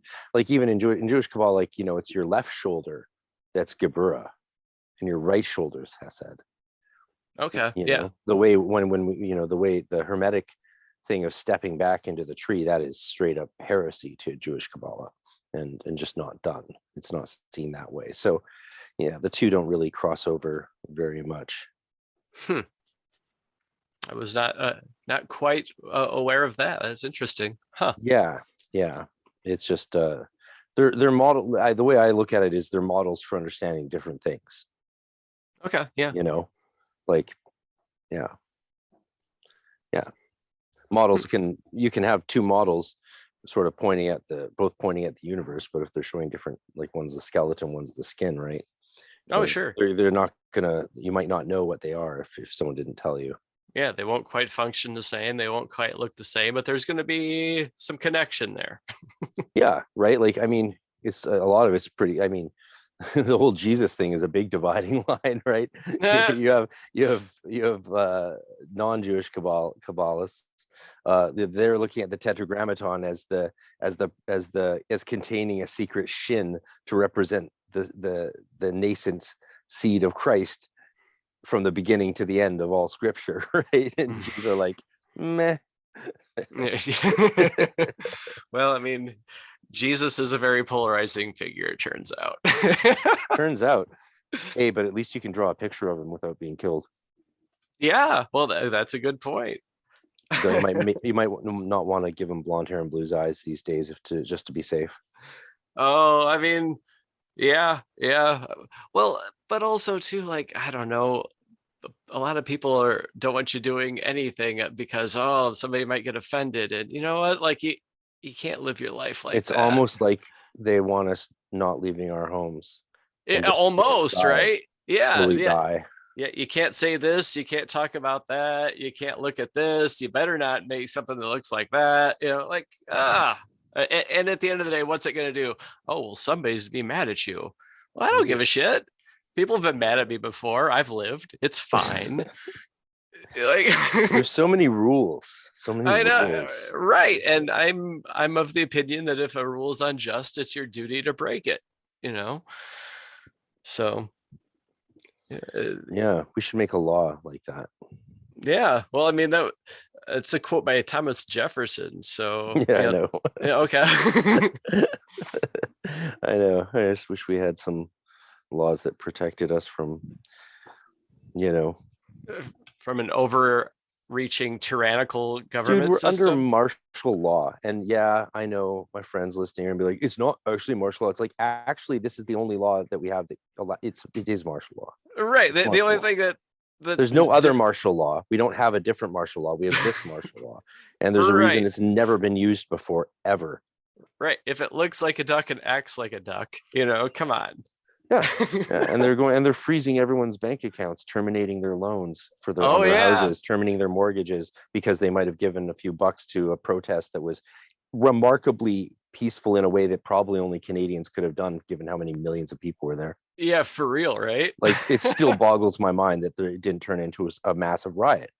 Yeah. I mean, I was in Cali during the 2020 riots. Oh, and God. I was there. I was getting assaulted every time I walked out of my room, pretty much, by nut jobs who had lost their minds. Oh my God, It's like, if I didn't walk out of my room and instantly raise my fist in the air, someone was going to grab me and start spitting in my face. And I know people don't really believe this, but I have it filmed, so it's like, it's true. Yeah, I don't doubt it. People post it online like all these other whiners, but it's like, yeah, I got the evidence, I got the receipts, because it was real and it was very not fun.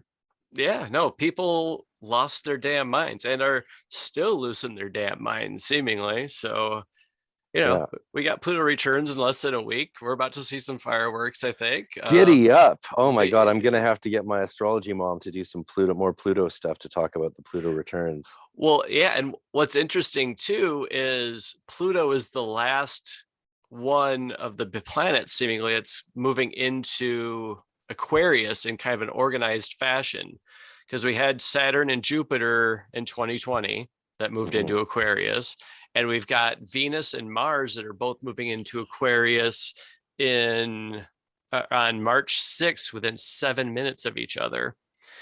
And then we have Pluto moving into Aquarius next March. It's going to be a party. So we've got this, It's going to be a party. Yeah. Well, it's this whole procession of planets into Aquarius. And so it happens to line up with the world going absolutely bonkers. So I do think we're in that final like degree of crazy shit before we turn the page. The crazy shit just might last a couple hundred years. Well, I mean, that's possible. The Pluto returns thing, because Pluto moves so slow, it's going to take about 3 years or so to complete. Yeah. And then we're still not in the age of Aquarius. Then we still have decades to go before that fully enters. And then we have to balance it, balance out the energy. I just think we're going to get stuck in our negative reactions to these transitions for quite a while. I hope not. I really hope not. I mean, of course, I'm not saying you're wrong, but well, that's why we're fighting and speaking out. Actually, like that's even why we're doing podcasts and speaking our minds. Like just the fact that we're having an open conversation where we can both say whatever we want. That's countercultural now. I mean, right? In this age, just having a conversation. I mean, even calling it free speech is considered a right-wing talking point. Okay, clearly we're into the counterculture now. Oh yeah, right. And, if they're calling freedom of speech right-wing, then just dialogue is countercultural. Oh yeah. Well, open I mean, dialogue. We've hit a point too in this country where they've diluted the term Nazi to such a degree. It's like, well, that person makes a different flavor of casserole than I do, they must be a Nazi. They're a casserole Nazi. Right. It's like you can't walk down the street without being accosted by right-wing white supremacist Nazi extremists, if according to dumbasses online. But that's not the truth. Like it's wild. Did you see the video, the viral video of these two middle-aged women with masks on beating this black man in an elevator? And when he tries to like stand up for himself, they start yelling Black Lives Matter while still smacking him in the face. Right? He's like, what the fuck? Black Lives? You're saying Black Lives Matter to me while you're hitting me? They're like, Black Lives Matter, and smacking him in the face. Yeah, because he didn't have a mask on. Yeah, we're in peak. We're in crazy town. Yeah, we're in peak clown world. And what's interesting, talking about clown world, if you look at Baal, who is the original first god of the Jews. I'm half Jewish, so I can speak on these things a little bit.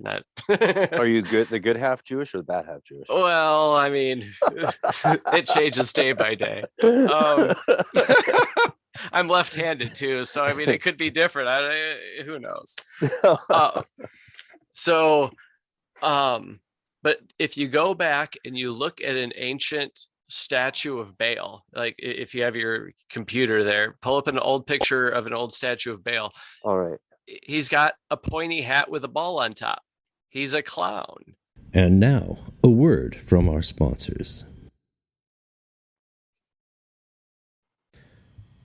While we cannot control whether any ads get put in the spots allocated, we thank you for listening to those that do, since they help keep this project alive. You can also get ad-free content and bonus content and videos and a private webpage by subscribing exclusively to magicwithoutfears.com for only a couple dollars a week, or $6 a month, or $50 for the year. It helps a lot, plus you get emails about other exclusive things. Thank you very much.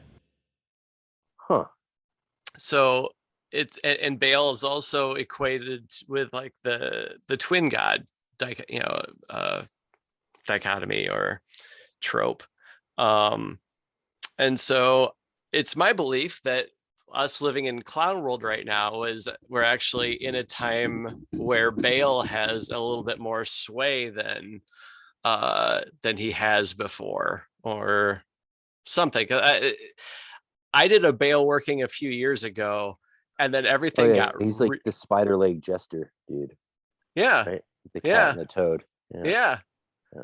Right. That's just something I don't ever want in my house. I mean, I've got a tarantula. And don't even tell me that. And I've got 2 black cats. The cats are fine. They could eat the tarantula. But yeah, I don't know. It's one of those things that I've come across in my time. I'm like, that's very interesting what's going on and with that whole thing. Okay, so what's Baal have to do with this time? Well, we're in clown world. Right. Well, Right. yeah. Okay. So Right. So like as of a couple of years ago, the term clown world just kind of rose up out of nowhere and became this thing that everybody says. And about 3 years ago, I want to say, I did a Baal working where I drew a picture of a big Baal gate type of thing. And also I ended up helping part in this movie called Infinite Clown War. And then I took a trip with my mom out west, and we stayed at the Stanley Hotel, which is what The Shining's based on. Oh, wow. You stayed there? Yeah. So I was just like down the road from there when I was in Cali. Oh, really? Through COVID. Yeah, I really wanted, I tried to get people to take me, but no one would. I really wanted to see that place. It's like, it's right there. It's right there. And that whole trip was a big, very, like, the presence of Baal was very strong. Like everywhere you looked, there was like some signifier or symbol of Baal. It was uncanny and very strange. Oh. And that was the end of 2019. And then I get back here, and then the whole world goes bonkers, and then the term clown world catches on, and it's just this whole like strange period of time where I'm just like figuring out that, well, Baal is, by my blood, an entity that I should have some kind of correspondence with, and I don't know, it's just an odd batch of synchronicities that maybe there's a clue out there for some on how to navigate it. Laugh, probably. Yeah. I mean, sometimes I like to wonder if it's like, how it's just a crazy amount of people summoning these Goetic demons and other demonic forces right now, crazy amount. And a lot of them, probably the majority, are with little to no education on the subject, just following some how-to books and guides and stuff, and trying to use them to curse and hurt people just to see if it works. Right. Yeah. Just to see if it works. Like, oh, there's these demon names and these sigils. Let's see if we can, kill someone that we don't like or hurt someone that we don't like. And they're just doing this every day. Thousands and thousands of people are doing this. Sure.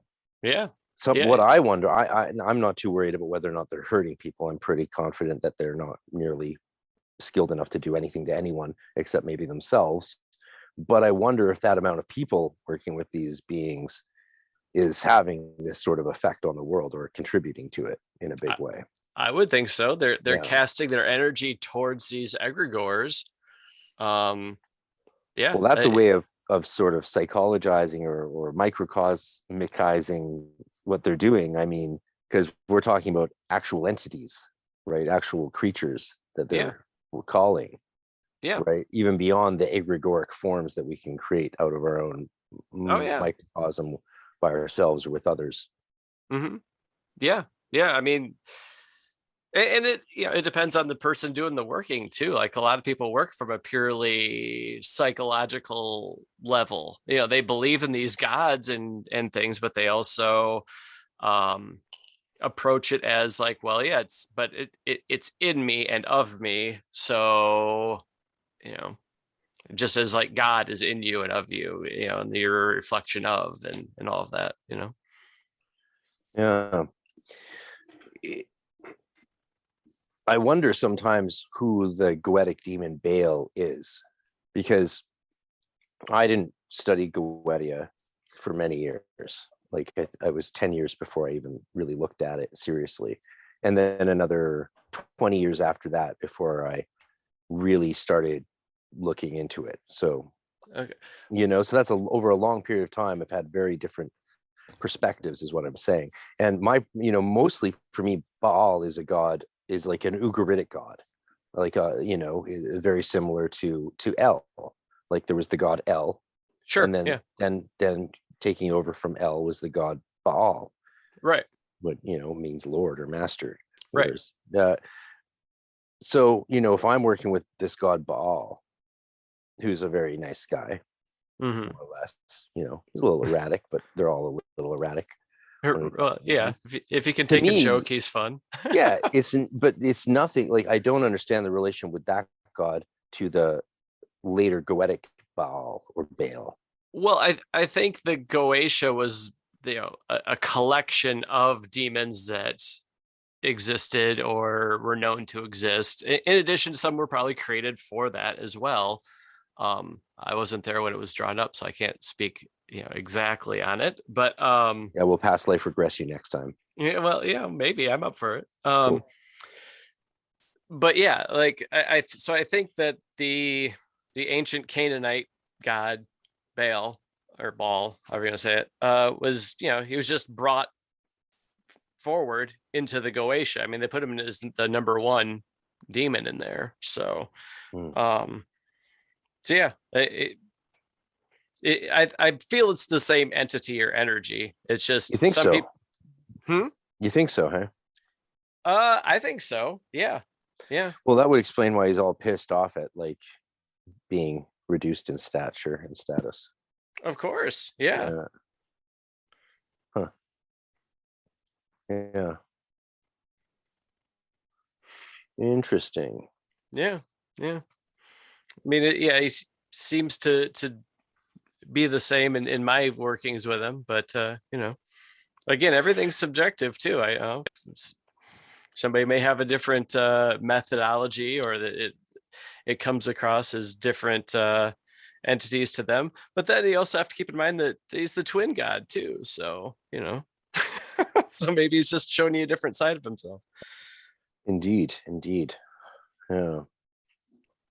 I have this feeling that, getting back to DMT, that the beings I've encountered there don't seem to have a problem with the fact that they exist in different forms at the same time, and that those forms can be radically different from each other, but of course it's still them, which is a concept. And the reason I think that's such an important experience to have in the DMT place is because it's a concept that we literally can't identify with in any way, right? It's a signifier of a completely other form of consciousness or understanding of one's self as an entity, right?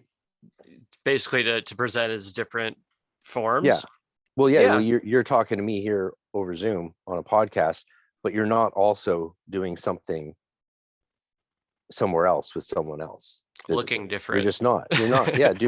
You're not Right. Also like running some country as a military dictator at the same time, right, doing all these awful things. But these beings seem to be able to be doing something good and lovely over here in this loving and kind form of that's helpful, and then over there, flooding a village. Well, yeah, and I think the other side is not bound by our morality in large part, or our ethics, or the politics of the day, so these entities, I think, if you call them forth, they'll do what you want them to, and it's kind of up to the person operating the wheel as far as what they're going to be directed to do. They're like a conscious tool in a way, at least that's how I've dealt with them. Yeah. It's fun to talk about this stuff, of course, with other serious practitioners. So you sound more like a witch than a Goetic ceremonial magician, for example. I mean, that's true. I've done both. I've done, I don't know. What I'm wondering is, how do you? So when you operate, how would you work with Baal? Like, what's your sort of standard operating procedure? Well, so are we talking Triangle and Black Mirror, or are we talking something more witchy? Well, I mean, I kind of curious. Okay, well, I've got a magic circle that I painted on a piece of black cloth years ago, that has like the kabbalistic T looking thing in it, and the circle in red or in green with the red. You mean the Thelemite T? Yeah. That's not kabbalistic. Well, but it's based on. It's Crowley. It's Crowley. It's pure okay. Crowley. Okay. There's there. If no kabbalist would see the letter T in something and be like, "Oh, Kabbalah," none.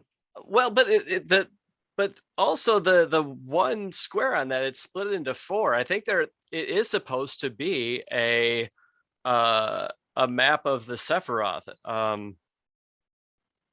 mean, maybe Sure. I'm wrong. Maybe I'm wrong. It's just highly. It's just. I'm just saying it's adapted. Crowley it has adapted it significantly enough that a kabbalist wouldn't recognize it as. Oh well, yeah. Well, sure.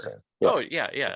That's probably exactly the case. Yeah, I'm being nitpicky because we're talking technicalities. That's what we're talking about. Nothing wrong with being technical when we're talking about technicalities, right? True. So you have a circle with the thelemic T in it.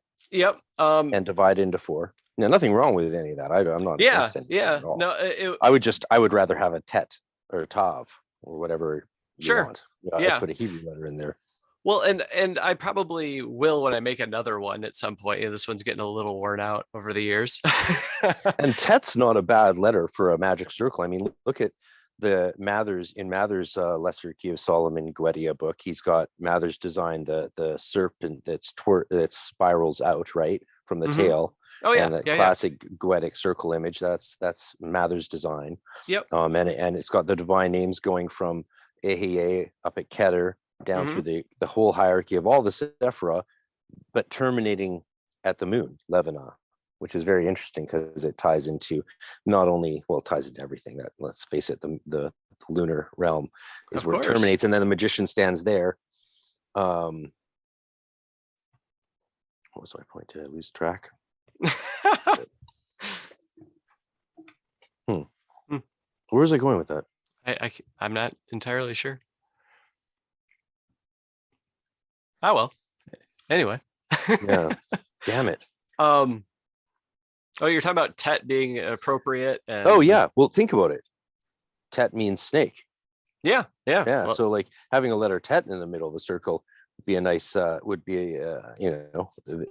Very very closely ties to the serpent swallowing its tail that Skinner says is so important to have around you for magical protection. And so the letter tet would be cool. I'm just extrapolating. I know Crowley's is a tav, well, it represents the letter tav, but hey, why not tet? Sure. Yeah, why not? Dalet mem tet. Yeah, there you go. I like it. So yeah, I've got that. I'll generally build up, not generally, I always pretty much build up an altar. It depends on the working, honestly. Like, it depends on the entity I'm working with and what I'm trying to get out of it. I've studied a whole lot of different methodologies, and so I kind of have my own little hybridized, I don't want to say chaos magic because that comes with a whole lot of baggage, but I grab the tools that make sense to me in my little walk down the rabbit hole. And more, doesn't it just seem that people are using the term chaos magic to justify skipping important steps they don't want to do? Yeah. It's so sad. It started off as such a cool thing, and now it's devolved into an excuse for laziness. Right. No, when I decided to kind of follow up on chaos magic, it was like, this is like a thing where you can take pieces from all the different things. So to me, that was like, well, I better study all the different things then, and so that's what I did. And yeah, my methodology is that in large part, for example, tomorrow, a group of friends and we're going to do a shining ritual. Oh my God. Right. Well, so check this out. Because I noticed the Baal clown world reality that we're in. It's kind of a way to hopefully put a close to that. So there's a guy that lives in town here, and through personal contact and relationship with some of his exes, we know that he's a bad person, right? And so he actually got arrested, and he's going to trial on Tuesday or Wednesday. And in order to make sure we put him away, we're doing a shining ritual where we 3D printed a model of the shining maze, right? And we're going to have a little figure representing him, and we'll blow life into it with an elder wand or an elder straw. And then we'll take epoxy and freeze him in the middle of the shining maze. And just like in the end of The Shining, then we get out. And one of basically the working of the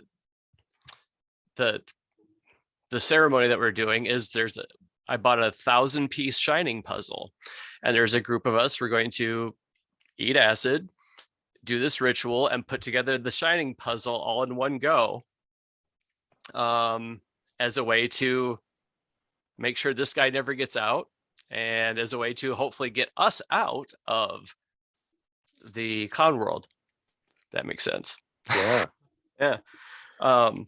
That sounds like that's a very major operation of entheogenic proportions. Right. Yeah. And we do all kinds of stuff like that. There was one time see the stuff we could do if we were allowed out of our fucking houses. Right. Jesus. Yeah. Well, thanks for entertaining me with this stories of human life and activity. It's nice to hear. Yeah, well, I mean, come on down sometime if you want, We're not allowed to. Oh, shit. Well, I mean, but there's a whole big border there that can't be looked at the entire time, right? Like, come on. Hey, getting caught as a illegal Canadian in the States is not fun. I mean, it's, if I was from South America, it would be a different story. Yeah, that's probably true. Citizenship. As a Canadian, I would get arrested and detained and put in jail. That's terrible. Canadians are great. I've had nothing but fantastic experiences with Canadians, so I don't know. That's what are you gonna do? They're just trying to keep good people from hanging out, apparently. Sure. Yeah, let's call it that. Yeah. But no, things will hopefully improve. I don't know. We'll see. Yeah. But anyway, yeah, no, I really thanks for sharing your operation with me. It's very cool. It's very epic. Yeah. Well, yeah, no problem.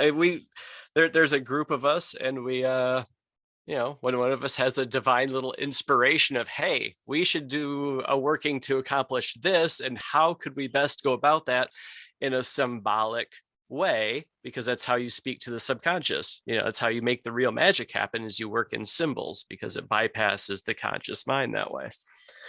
So yeah. So how's the breathing life into the figurine of this person go? You're using an elder straw? Yeah. What's that? It's an elder straw it's a straw made out of elderwood, just like it sounds. Yeah. And it's an old witchcraft technique, but you basically you do it to like to voodoo dolls or something like that, where you envision the person that you're wanting that doll to represent. You envision that in your head while you blow air through the straw onto it, and then it's supposed to basically manifest that person's essence into the poppet or the voodoo doll or whatever you're using. Yeah.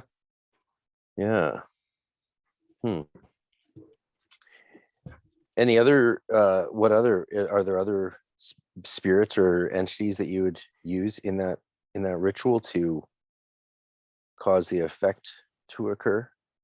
The one that we're doing tomorrow? Just sort of using pure human will.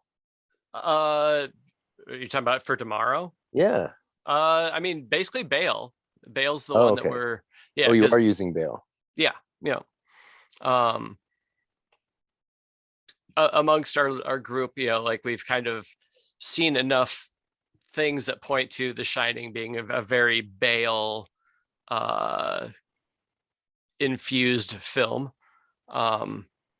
And so, and symbolically, like if you watch the movie with that in mind, it becomes very apparent after a minute. You're like, oh shit. So yeah, so different movies have different entities that seem to make sense, yeah, I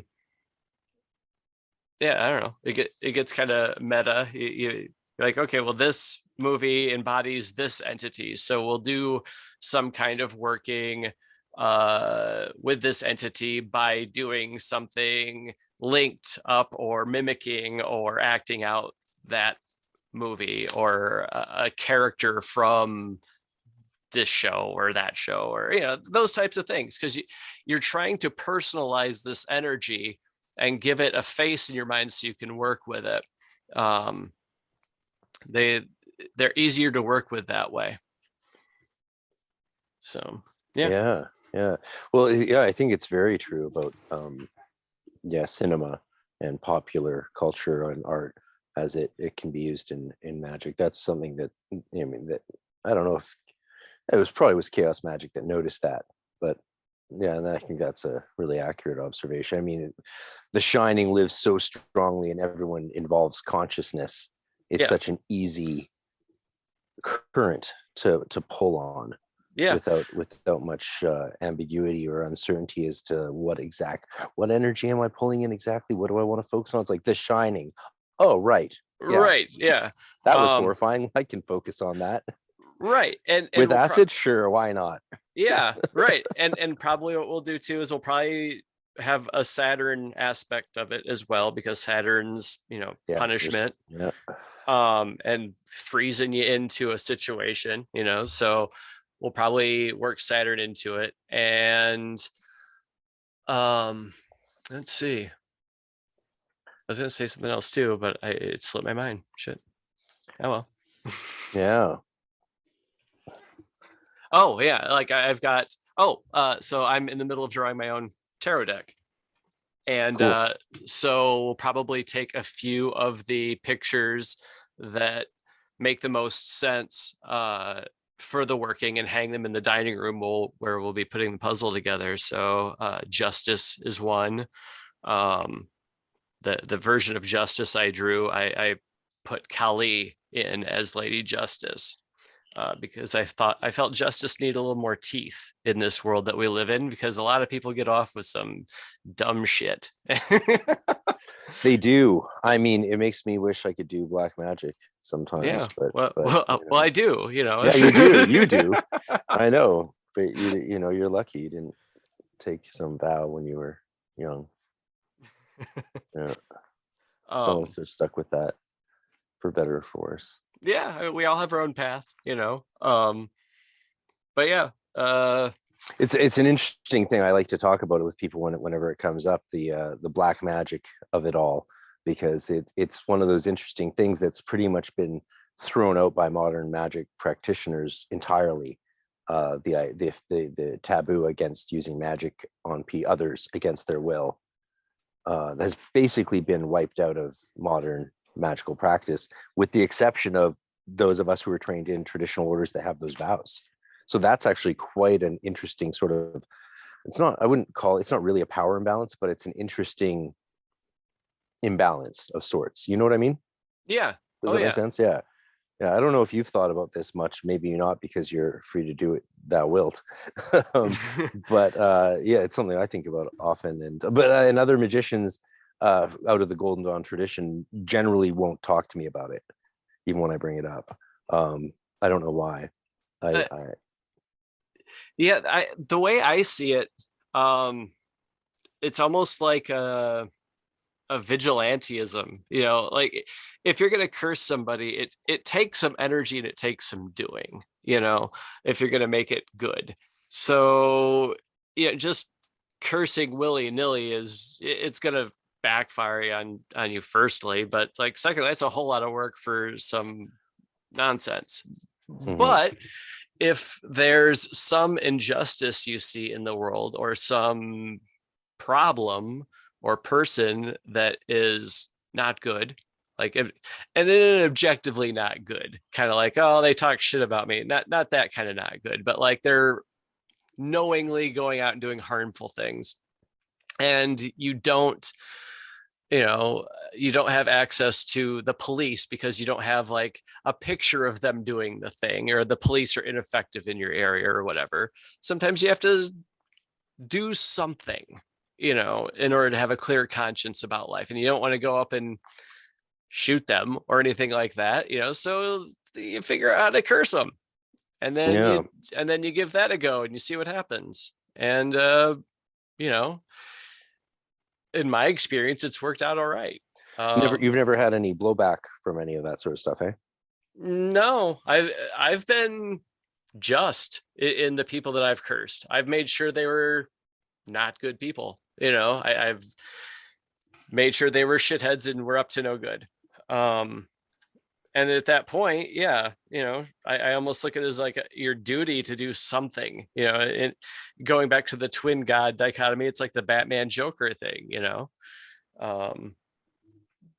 sometimes you have to be Batman and sometimes you have to be the Joker. Mm-hmm. So it's all good. All right. Sorry for that, folks. Had to have a quick bathroom break. We're back. We are indeed. Or we're bat, Yeah. Okay. We're into hour 3. What do you want to talk about? Oh, geez. I don't know. That's a good question. Let's talk more about DMT. Okay. All right. Yeah. Okay. Well, any interesting? Do you find it sort of surprising how quickly the experiences seem to fade from our memory?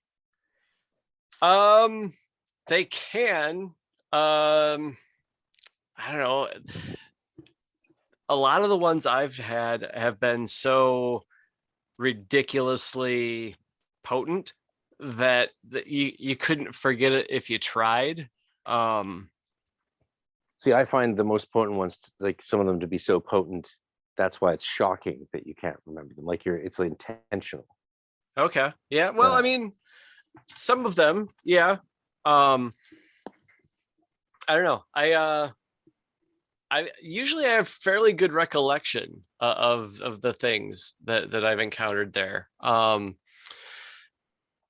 started getting into it, I don't know, a good decade or so ago. Oh, wow. Yeah. And was playing around with it. And there was a guy that I used to work with who was also experimenting with it at the time. And we'd, go home for the weekend and kind of have our own little experiences. And then on Monday at the water cooler, we'd share what kind of strange stuff we'd encountered. And that went on for a little while. And there was one night, it was like a Sunday night. I was at home and I, did a fair amount of it and had an experience, but it was in line with a lot of the other experiences I had. And I went to work the next day and we were talking about it. And I said, okay, well, I feel like I could go further. I'm like, I'm having good experiences. I'm learning things. I'm getting my sea legs on that side, but I feel like I could go a lot further. And he's like, well, yeah, he's like, but I think that's just part of it. He's like, I always feel like that. And so at that moment, I made up in my mind that like that night I was going to make sure I could never say that again. Because I was like, no. If I feel I can go further, I can go further. Mm-hmm. And I'm going to tackle that one.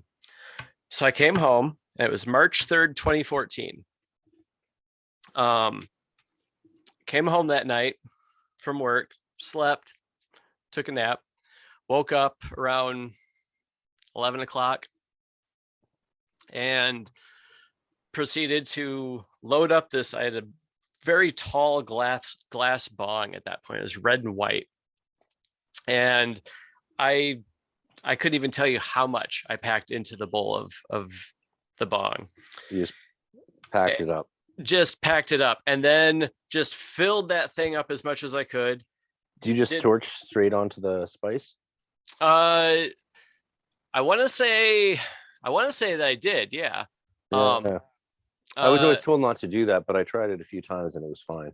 Yeah, it's fine. But I did at least 3 of these big chambers of DMT smoke, and it, like, when you probably just lose some of it if you torch straight onto it, right? Some of it just burns up, right? You probably lose not economical. Right, you do lose a little bit. What I will generally do is put like a little layer of weed on top of it. A little layer of weed or tobacco. I actually find the tobacco more germane to my experiences, though. Okay. All right. Adding anything I find affects where I go. Sure. Yeah. Like manga. Yeah. And so I did 3 of these big chambers of it. And and in like, once you start doing it, like, you have a very limited amount of time that you're still functional. Right. I know.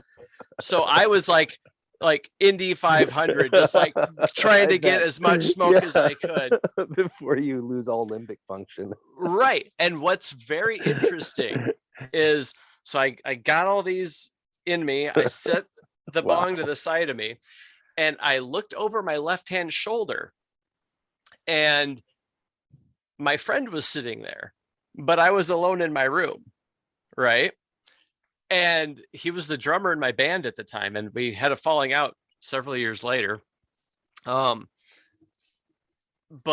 anyway, I look over my shoulder, and he's sitting there, and I look at him like, what are you doing here? And all of a sudden, his face did the thing. Have you ever seen the movie Pee-wee's Big Adventure?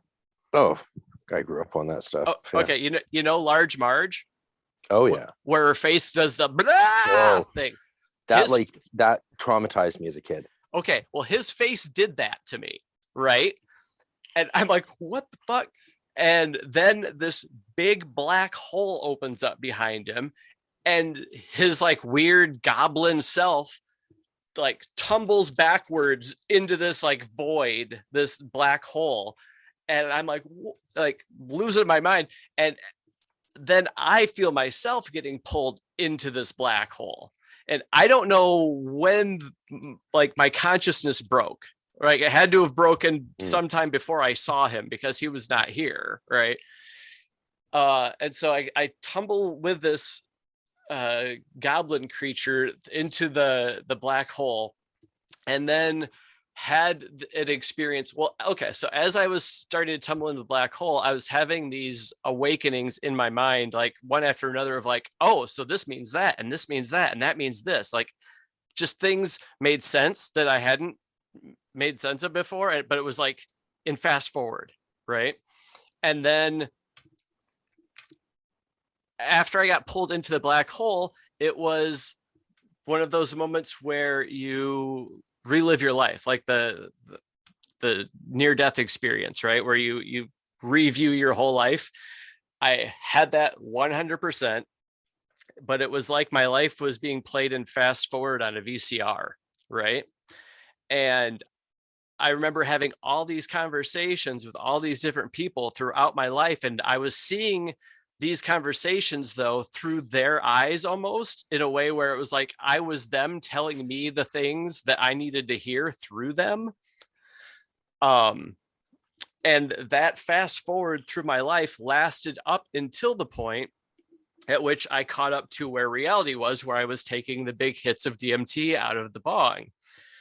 And at that point, when the vision caught up to reality, there was this, I guess, metaphysical dynamite blast or nuclear explosion that happened.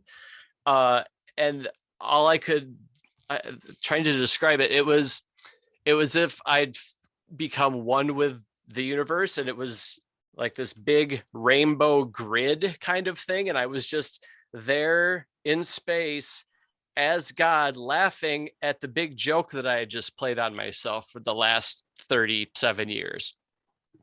And I was just all too amused at the joke I'd pulled on myself. And I thought that I was going to sit there and laugh there in that state forever, because I thought that's what eternity was. And then at one point, the thought started to germinate in my mind of, well, maybe there's something I could still do back on the other side. And as soon as that thought started, I felt myself getting pulled like a vacuum back through the time-space continuum, or whatever you want to say, into my body. And I woke up immediately, sat up, straight up, upright, and it was almost like flailing around, and realized that while I had been away, I had knocked my bong over onto myself. So of course. I was actually going to joke that that's what you were going to do, and then you did it. Oh my God. That's what I did. So I wake up and it's like being reborn again, right? It's like, oh my God, I'm cold and wet and screaming and flailing around. And then I fell over on my side and still had more visions. Like I went back into it. And I remember my eyes feeling like they were slot machine wheels. Oh my God. And then like drooling out of the side of my mouth, and just like having all of this like awakening, or I'd say data downloaded into me, but that's like, how do you say that without being able to like remember what was downloaded into you, right? And then I remember I was, like that in that state for a while, and then I'd wake up out of that and find myself in a yoga position. And then I'd go back and then like have a vision of being a jaguar for a minute, and then come back. And I was in and out of this state for an hour and a half, maybe. And you're not supposed to have DMT last for more than, 15 minutes at most. And somehow, some way, it just rocked me and took me and did with me what it was going to do, and I didn't really have any control over it. But I could never say I felt like I could go further after that. Yeah, not without an inhibitor for extended state. Yeah, it was a whole thing, and I've never been the same since. Wow. It in a good way. It changed your perspective on your whole life. Oh yeah. For the better. Changed everything.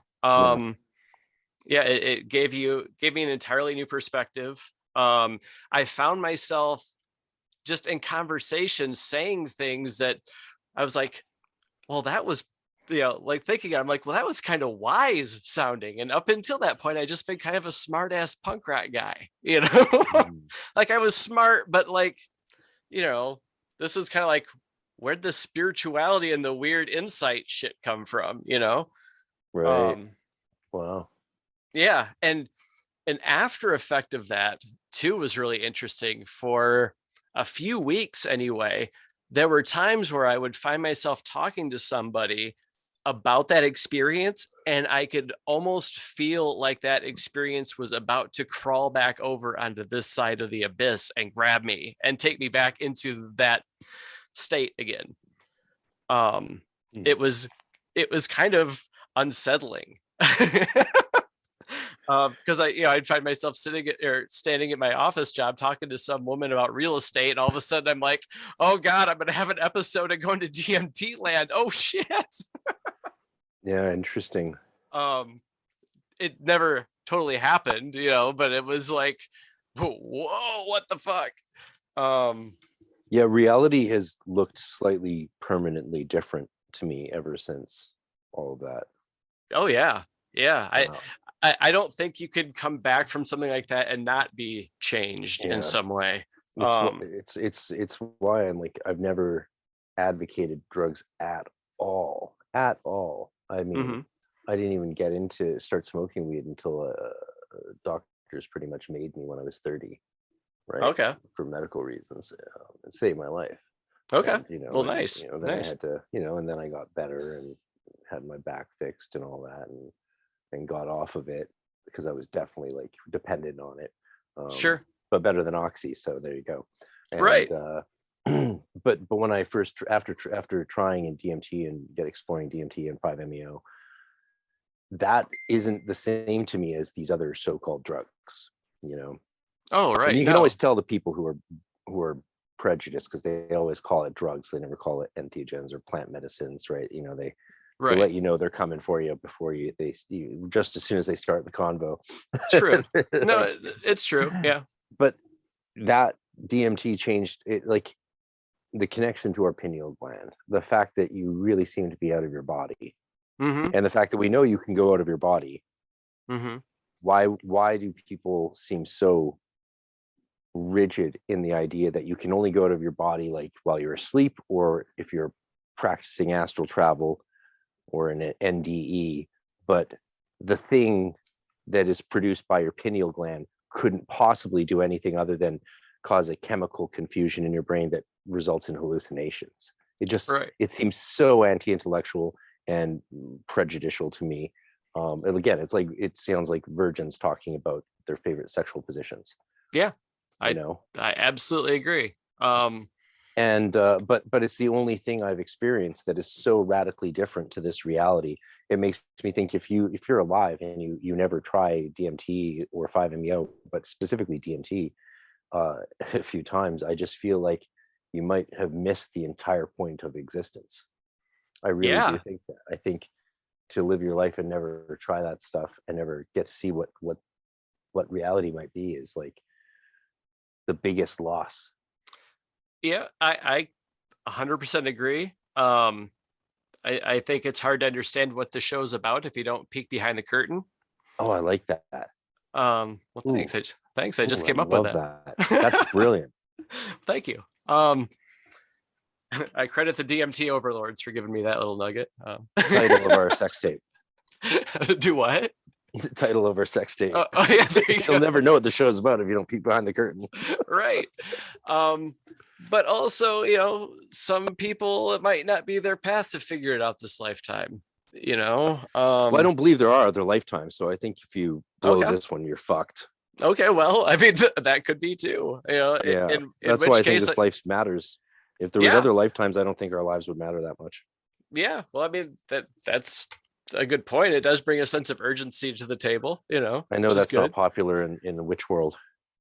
I mean, yeah, I'm sure it's not. I don't know. I can't recall any prior lifetimes, so I can't say that I 100% believe it or don't believe it. I just, I haven't experienced it, so.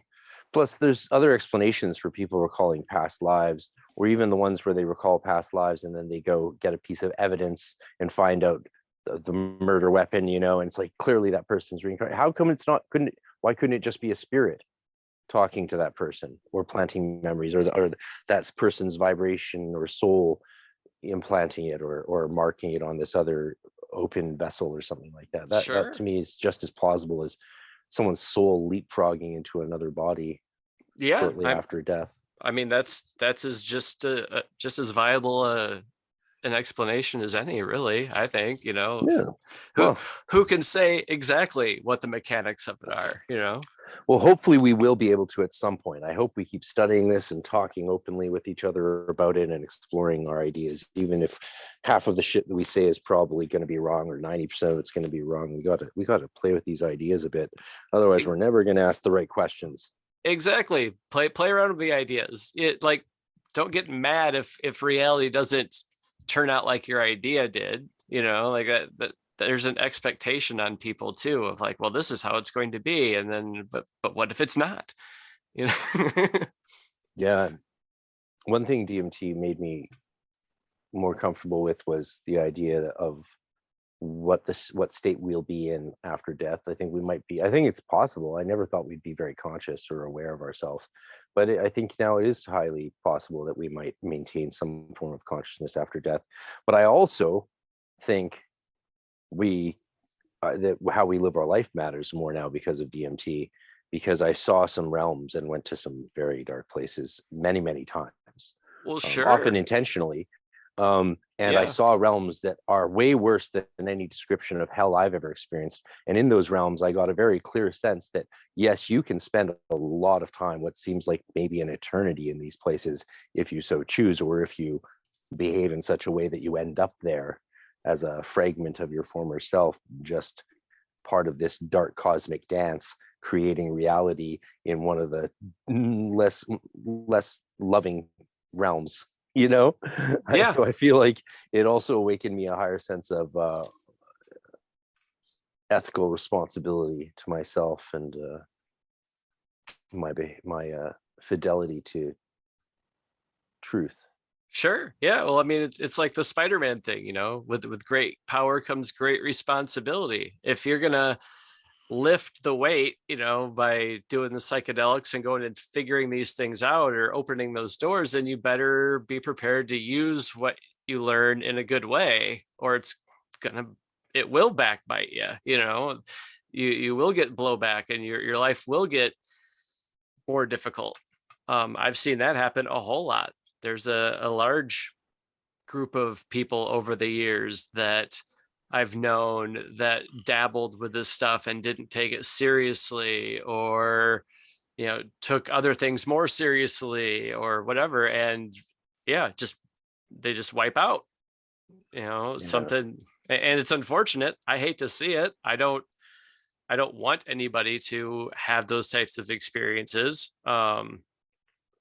Well, I think, I think a lot of that comes from people who substitute the substance for the work. You know, the plant medicines are meant to supplement other things. Like, they're not substitutes for the thing itself. Oh no, you're absolutely right. So you know, the Kukion is a very important part of the Eleusinian mysteries, but it isn't the embodiment of the Eleusinian mysteries.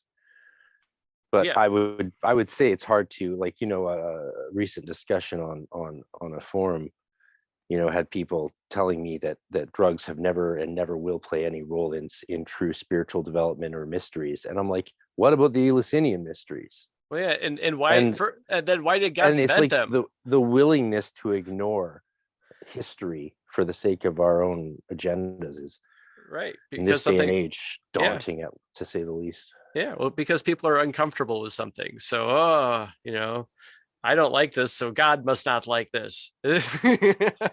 Yeah, and you know, a lot of those people I've noticed have never done the work of either their own spiritual work or even perhaps more important, the psychological work. Like, you know, most people don't spend a year or two with a therapist here and there, going through their own mind and making sure that they're somewhat congruent with reality, before they explore the boundaries of it. Of course, yeah. Like, studying the mind is important. You know, if you know where you're going, then you want to have a map of the place where you're going to get to, you know. And by playing with psychedelics, you're going into your mind, and psychology gives you a map of what's there, and so you can make sense of it, and you can see the patterns and the dangers, and you know. Yeah, I think it's especially important to have gone beyond this sort of the integration stage and the stage where you understand your responsibility for your life. That's really important. The people I see break are usually people who have never really grappled with their own responsibilities. You know, they're looking for a way to understand their neuroses, whereas I think, I don't know, it just I don't know. I think a big pitfall is just succumbing to the ego. You know, the ego doesn't want to sit at home on a Saturday night reading a 200-year-old book about Kabbalah. Sure as hell does it. It wants to be out partying, right? And there's time for that, but there's time to do the reading and the studying and the meditation. And you get some people, they want to wear it on their coat like it's a badge that, oh, I did this thing, even though they didn't really do it. It's, you know, stolen valor kind of, almost, you know, for those of us that have done the work. Yeah, meditation's important. I agree. Very, very important. 100% agree. Yeah, Ray's been doing a whole lot of that lately. Oh yeah, she's been trying out the Crowley balancing the sword in the head, and it's really cool to hear her progress and the excitement when that has been achieved. You know, to master those techniques is an exciting thing, because, you know, if you put in the time, you will be able to do it. Yeah, and you get the sense that, you know, you're on the path, you're doing the thing, you know, and in my experience, you know, it opened the right doors to put me in the right places to meet the right people or to make the right connections and do the things I'm doing now, so it's been a great journey, but you have to do the work. Nobody else is going to walk the path for you. Do you still play in a band?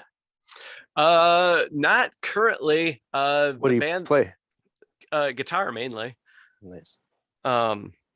Yeah, the last band that I was in broke up right before everything got weird with 2020. We played our last show in like February 2020, and then we broke up, and then everything went haywire, and there's not really been much in the way of a music scene to take advantage of or to gear up another project for, so I've just been kind of practicing, keeping my chops up and stuff, but there's not really much in the way of bands at the moment, unfortunately. Yeah, not only did they cancel music here, but we can't even practice at home. Like a lot of the buildings we're in put in new rules, like stricter rules, so like I can't even practice. Oh geez. Yeah. That's they'll rough. They'll evict you right away if you're making any noise or singing. Oh my God. I can practice quietly, but that's not really the same thing. Right. Yeah. Especially if you're like if I play bagpipes, I play flute. Oh, nice. I'm as a vocalist, like practicing at half volume isn't really how exercising your voice works. You got to do it at max volume. Otherwise you're not stretching it and keeping it in shape, because if you don't stretch it to its max, then when you go perform at max, you blow it out. Yeah. Just how it works. So it's been shitty.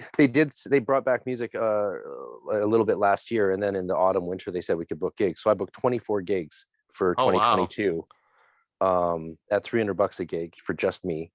So solo shows, which I'm very good at this and I'm very good at what I do. Nice. And then December 22nd, the new rules came in place and just terminated all of it.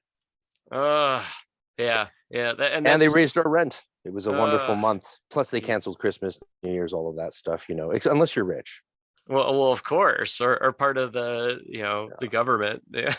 I have more than a small amount of fury against this country right now. Yeah. Well, and they're literally trying to kill us. Yeah. Yeah. I mean, I don't understand why people have this idea in their head that the people in the government that they've never met are somehow their friends working on their side. No. Like you've never met this person. There's been people I've known for 6 years and I didn't realize what a shithead they were until they finally showed their true colors. You think you know somebody in a government building that you've never even been in the same room as? You know that they're on your side, do you? And they're good people, huh? Like you're just kidding yourself at that point. Well, I was raised to believe that. Like me too. Growing up in the 80s, I was raised to believe that the government was there to protect us and take care of us. And It's been I really wish I wasn't taught that, because since being an adult, it's been just one very excruciatingly painful journey into understanding how much the government is here to hurt us. Yeah. Yeah. In fact, it's almost like that's their sole purpose. They just have to do it in crafty ways to keep us from figuring it out. Certainly seems like it. Yep. Fuck. The list. I'm trying to think of a good example, but it's like there's just too many. There's way too many. Yeah. Yeah. Like the Tuskegee experiment. Sad times, man. Yeah, but that's when you get the thing of like revolution happening, and which makes for better times eventually. You just have to do the dirty work of kicking out the bad people or the parasites or whatever you want to call them, Yeah, because they don't go willingly. You got to get in there and kick their ass out, unfortunately. Yeah, psychopaths don't take pleas as a valid request. Yeah. So you're gonna start up a new project, new band? Ideally, yeah. Nice. I'd love to. It's just a matter of finding the right people and having the shared vision. I've been doing this. It can be, yeah. I mean, I've been in bands for about 26 years, and when it's clicking and it's great, everything's dynamite. But then sometimes, when it's bad, it's real bad. Yeah. At a certain stage, like I'm at the age now where it's like no more group visions.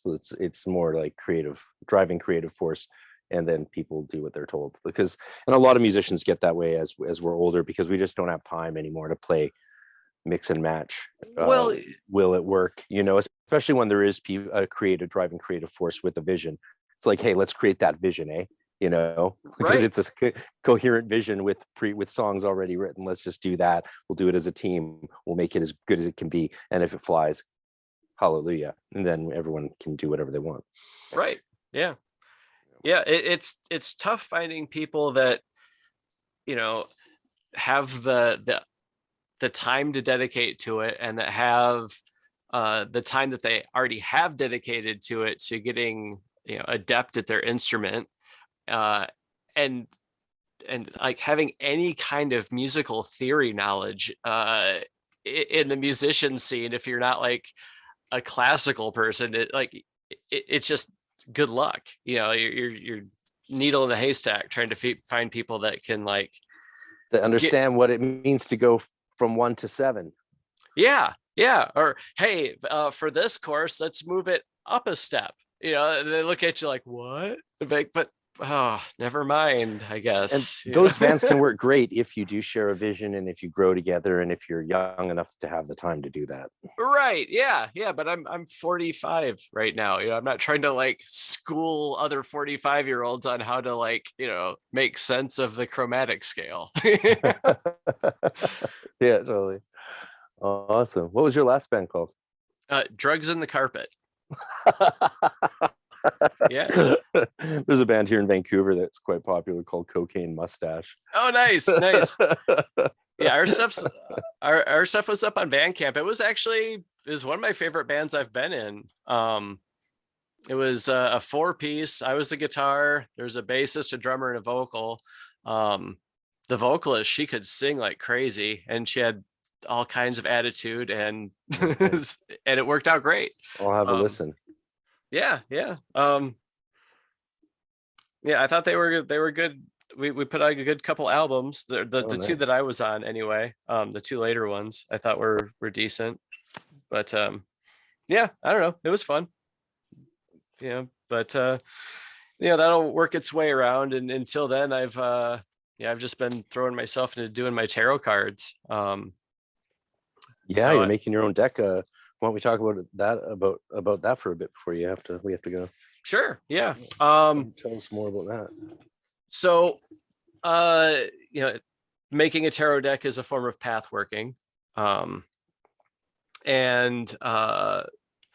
So I started this project in 2015.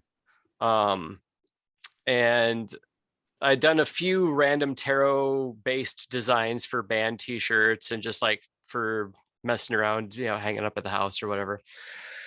But at one point I just decided, well, I'm going to do this for real. And so I just started in on it, and each one is 34 by 55 centimeters. I use the Fibonacci to lay out the foundations for them. And I'm about to wrap up the tower right now. I've got another day of work left on it to do, probably, or I could do it tonight. And that'll be the 14th one that I've completed of the major arcana. And that usually takes me about between 1 and 4 months a piece. The quickest one was 1 month. And I don't know how I did that one so quick, but it just did. But yeah, so yeah, I'm working on the tower. The one I did prior to this was Fortune, then Hangman. But anyway, are you painting them or drawing them? Drawing. But I do them full color. I use Prismacolor pencils. Okay. And if you use mineral spirits and the little smudges things, you can blend them really good because the mineral spirits break up the wax that they use in Prismacolors. So you can almost get more of a paint kind of quality to them, but with really good control, because with painting, sometimes it's a little bit trickier to control them. So I just hang out up in my room and kind of meditate upon the meanings, and I try to pretty much capture the archetypical character behind each card. So for the Hangman, I used Odin hanging off the world tree. And for the fortune card, I made it look like a fortune teller.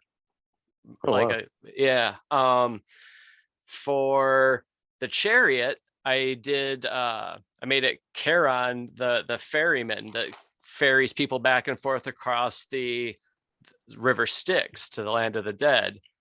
Let's see. For the Hermit, I made him Santa Claus. That's great.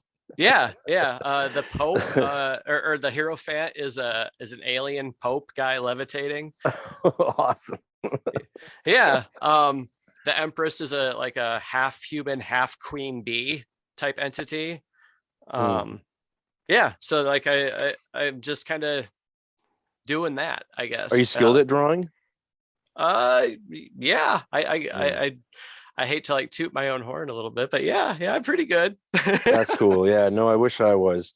That's the reason I've not done things like that. Is just because I despite going to an art school for 13 years, I'm just not really talented at it. Yeah, I mean, it takes a certain brand of craziness and the amount of time to just sit in your room for months at a time drawing pictures. Yeah. It's definitely a dream to make your own tarot deck, though. Are you using large boards to put it on? How big are they? The cards are, it's like I said, 34 by 55 centimeters. So the paper itself, before I carden off the border aspect of it, are 18 by 24 inches. So nice and large. Yeah. Oh yeah, they're pretty big. So it takes a while. But I can just cram so much detail and symbolism and everything into the designs. When I gear up to prepare to do the next, each one, I go through Night Side of Eden and read the corresponding chapter that deals with that tunnel of Set, or where that one would lie correspondingly. As well as the Book of Thoth. I do my research on each one. I take notes. I do up concept sketches, and finally, kind of eventually it'll start to hold water, and then it just flows out.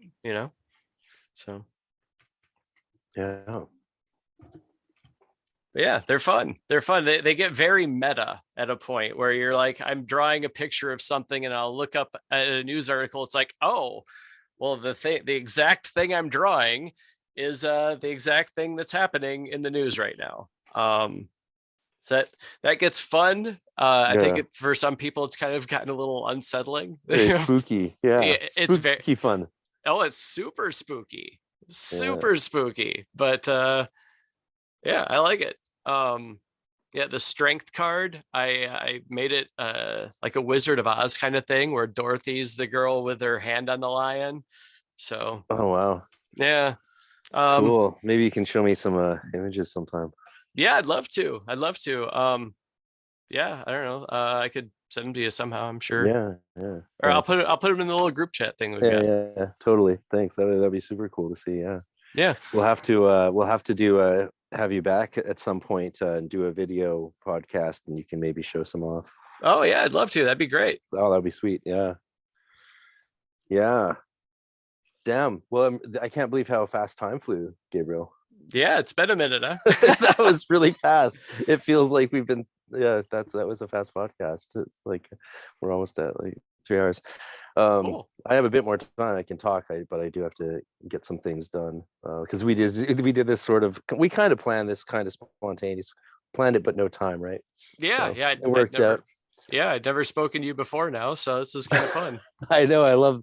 That's the way I used to do it in the early days of the podcast. You know, back when COVID started, some of the episodes even have me ring, because I only had a phone for a lot of COVID in the States. Okay. And so you can hear like the dial ringing on a Facebook call on the podcast, and then the person answers, it's like, hey, and then like, when do we start the podcast? Like, oh, we started 10 minutes ago. It's like that was all I was able to do with the technology I had for a while. So it started off pretty low tech, and it was just a desperate attempt to keep myself sane while imprisoned. Oh yeah, no, it's great that you're doing this. I went through and listened to some of them, and yeah, I was entertained. I think they're very good, very well done. Cool. Yeah. Well, I don't know if they're well done, but I enjoyed them. I have fun. Thanks. Yeah, it's a lot of people tell me that I need to do it like Glitch Bottle, and I think no, I need to not do it like Glitch Bottle. Everything should not be like everything else, and Glitch Bottle is not a conversation. It's not two people talking. Yeah. So the fact that we might be off topic, or this podcast is a natural dialogue, and it goes natural places, and sometimes it's shitty and sometimes it's great. It's just conversations, and I don't understand the fact that so many people these days just want all communication to be pre-planned, pre-recorded, edited, and curated. Like, yeah, what? Yeah, no, it's like, no wonder people don't know how to talk to each other anymore. They're used to everything in sound bites, and the Glitch Bottle's fucking great, right? Mm-hmm. But it's not a live dialogue podcast. Right. That's always been my favorite type of interview and stuff to read too. Like just the back and forth. Here's transcribed out what the people said. Yeah. I mean, it's good because it makes sense if you're talking to just authors nonstop. They have their things they want to say, so they can record it and send it to you, and you can record your questions afterwards even. But, oh geez. Well, that's fine. Like if you're talking to authors all the time, it makes sense. And I have a hard time talking to authors sometimes, mainly because like even I'll do 20, 30 hours of prep, and then they bail the day of or the minute of it starting, and then I'm like, wow, I just burnt a week's worth of work. Oh wow. Yeah. So it's like I'd rather talk to people with no prep sometimes, because then I don't burn my precious fucking time. Well, yeah. Well, I don't know. I think things are more fun, especially in a musical sense, if you can do some improv, that's why I like talking to musicians. Yeah. Just you learn how to do it off the cuff. You're fine. It's not an interruption. It's a dissonant note. Right. It's a breakdown. yeah. I like that. Yeah. Sweet. Well, I hope you have a lovely day. And where is it you were at in the world again? Kalamazoo, Michigan. So right, Michigander. Yeah. I actually really like East Lansing for a weekend once. Okay, yeah, I've played there a bunch of times. Oh, I just hung out in the bar in the university. Okay, talking to professors. Oh, well, I mean, that could be fun too, probably. It was very fun. It was very fun. That's where I went there to interview for my PhD, and oh, nice. Got in with Nicholas Goodert Clark, and that was a great day, great weekend in my life. Super cool. Yeah, but I'd love to get back to those parts of the more easterly states. I'd love to see more of America one day. Yeah, well, I really only have seen the parts of it. Yeah, well, if you're ever in this area, you can kill a couple birds with one stone, because Ray and I live about a quarter mile away from each other, maybe half a mile. So yeah, well, once the world gets to something sane again, like a touring visa for the States for us is really Canada and America fortunately have good music relations. It's only like $1,200 for a full year of me being able to live and work as a musician in the States. Oh, okay. Yeah, so that's like, and it's automatic. It's like there's no questions or anything, just $1,200, get a year visa. Oh, nice. And can play music. Cool. Yeah, so that's always an option. But yeah, no, I'm applying to universities in the States, and we'll hopefully get a job at one of them.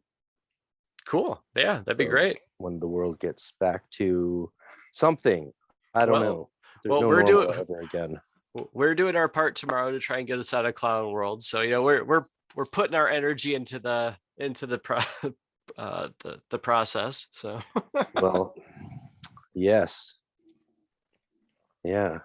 May the power of Mrs. Torrance be with you. Well, thank you. I appreciate that. Red rum, red rum. Red rum. That's a great note to end on. It is. It is. Mr. Zaleski. No relation. Yeah. That we know of. Not that we know of. All right. I guess we'll wrap it up, man.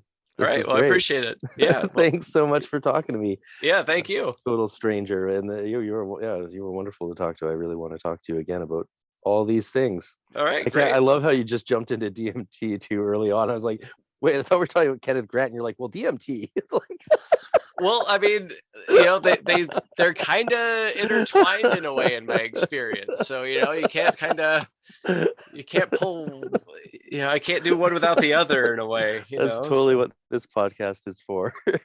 Right. So Perfect. Speaking of Kenneth Grant, when you do DMT, oh man, yeah, this is awesome. Great. Give my love to Ray, and for those listening, she did an episode of this podcast. She's a high priest of a witch coven there, Alexandrian, I believe, right? Or is it Sanders? Yeah, Alexandrian. Alexandrian. So she's very cool, and she's a comedian. Oh my god, she told me some of her new bits, and I was like almost in tears just thinking about them. Oh my god, I can't wait to see more comedy. Yep. No, Ray's comedy great. And music, man. Next time we'll talk about the conspiracy to destroy comedy and music in the world and why they would be doing that. I mean, it makes perfect sense, right? The first thing you want to destroy is the artists. Of course. Like all our venues here are just destroyed. The whole music industry is destroyed here, except for the corporate ones. Yep. Shut everybody up, make sure they can't laugh, and it's ugly business.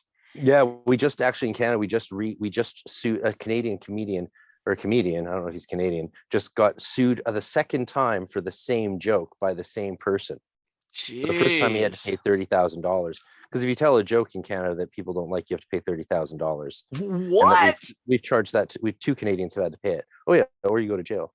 Oh my god! And the same comedian is getting charged for the same joke again. Wow. I don't know the details because I really don't care. It's just fucked up. That's incredibly fucked up. That's not good for anybody. Things always get get a little weird before the revolution happens. That's just how it works. Honk honk. Yep. All right. In clown world. Gabriel, a pleasure. Thank you so much for thank you doing this with me, man. All right. No problem. Till next time. Yeah, till next. Diving deep into the practices and reality tunnels of the esoteric and the occult, check out Praxis Behind the Obscure podcast, where I interview practicing occultists, do book reviews, and much more. Check us out on YouTube, Red Circle, and many other podcast platforms.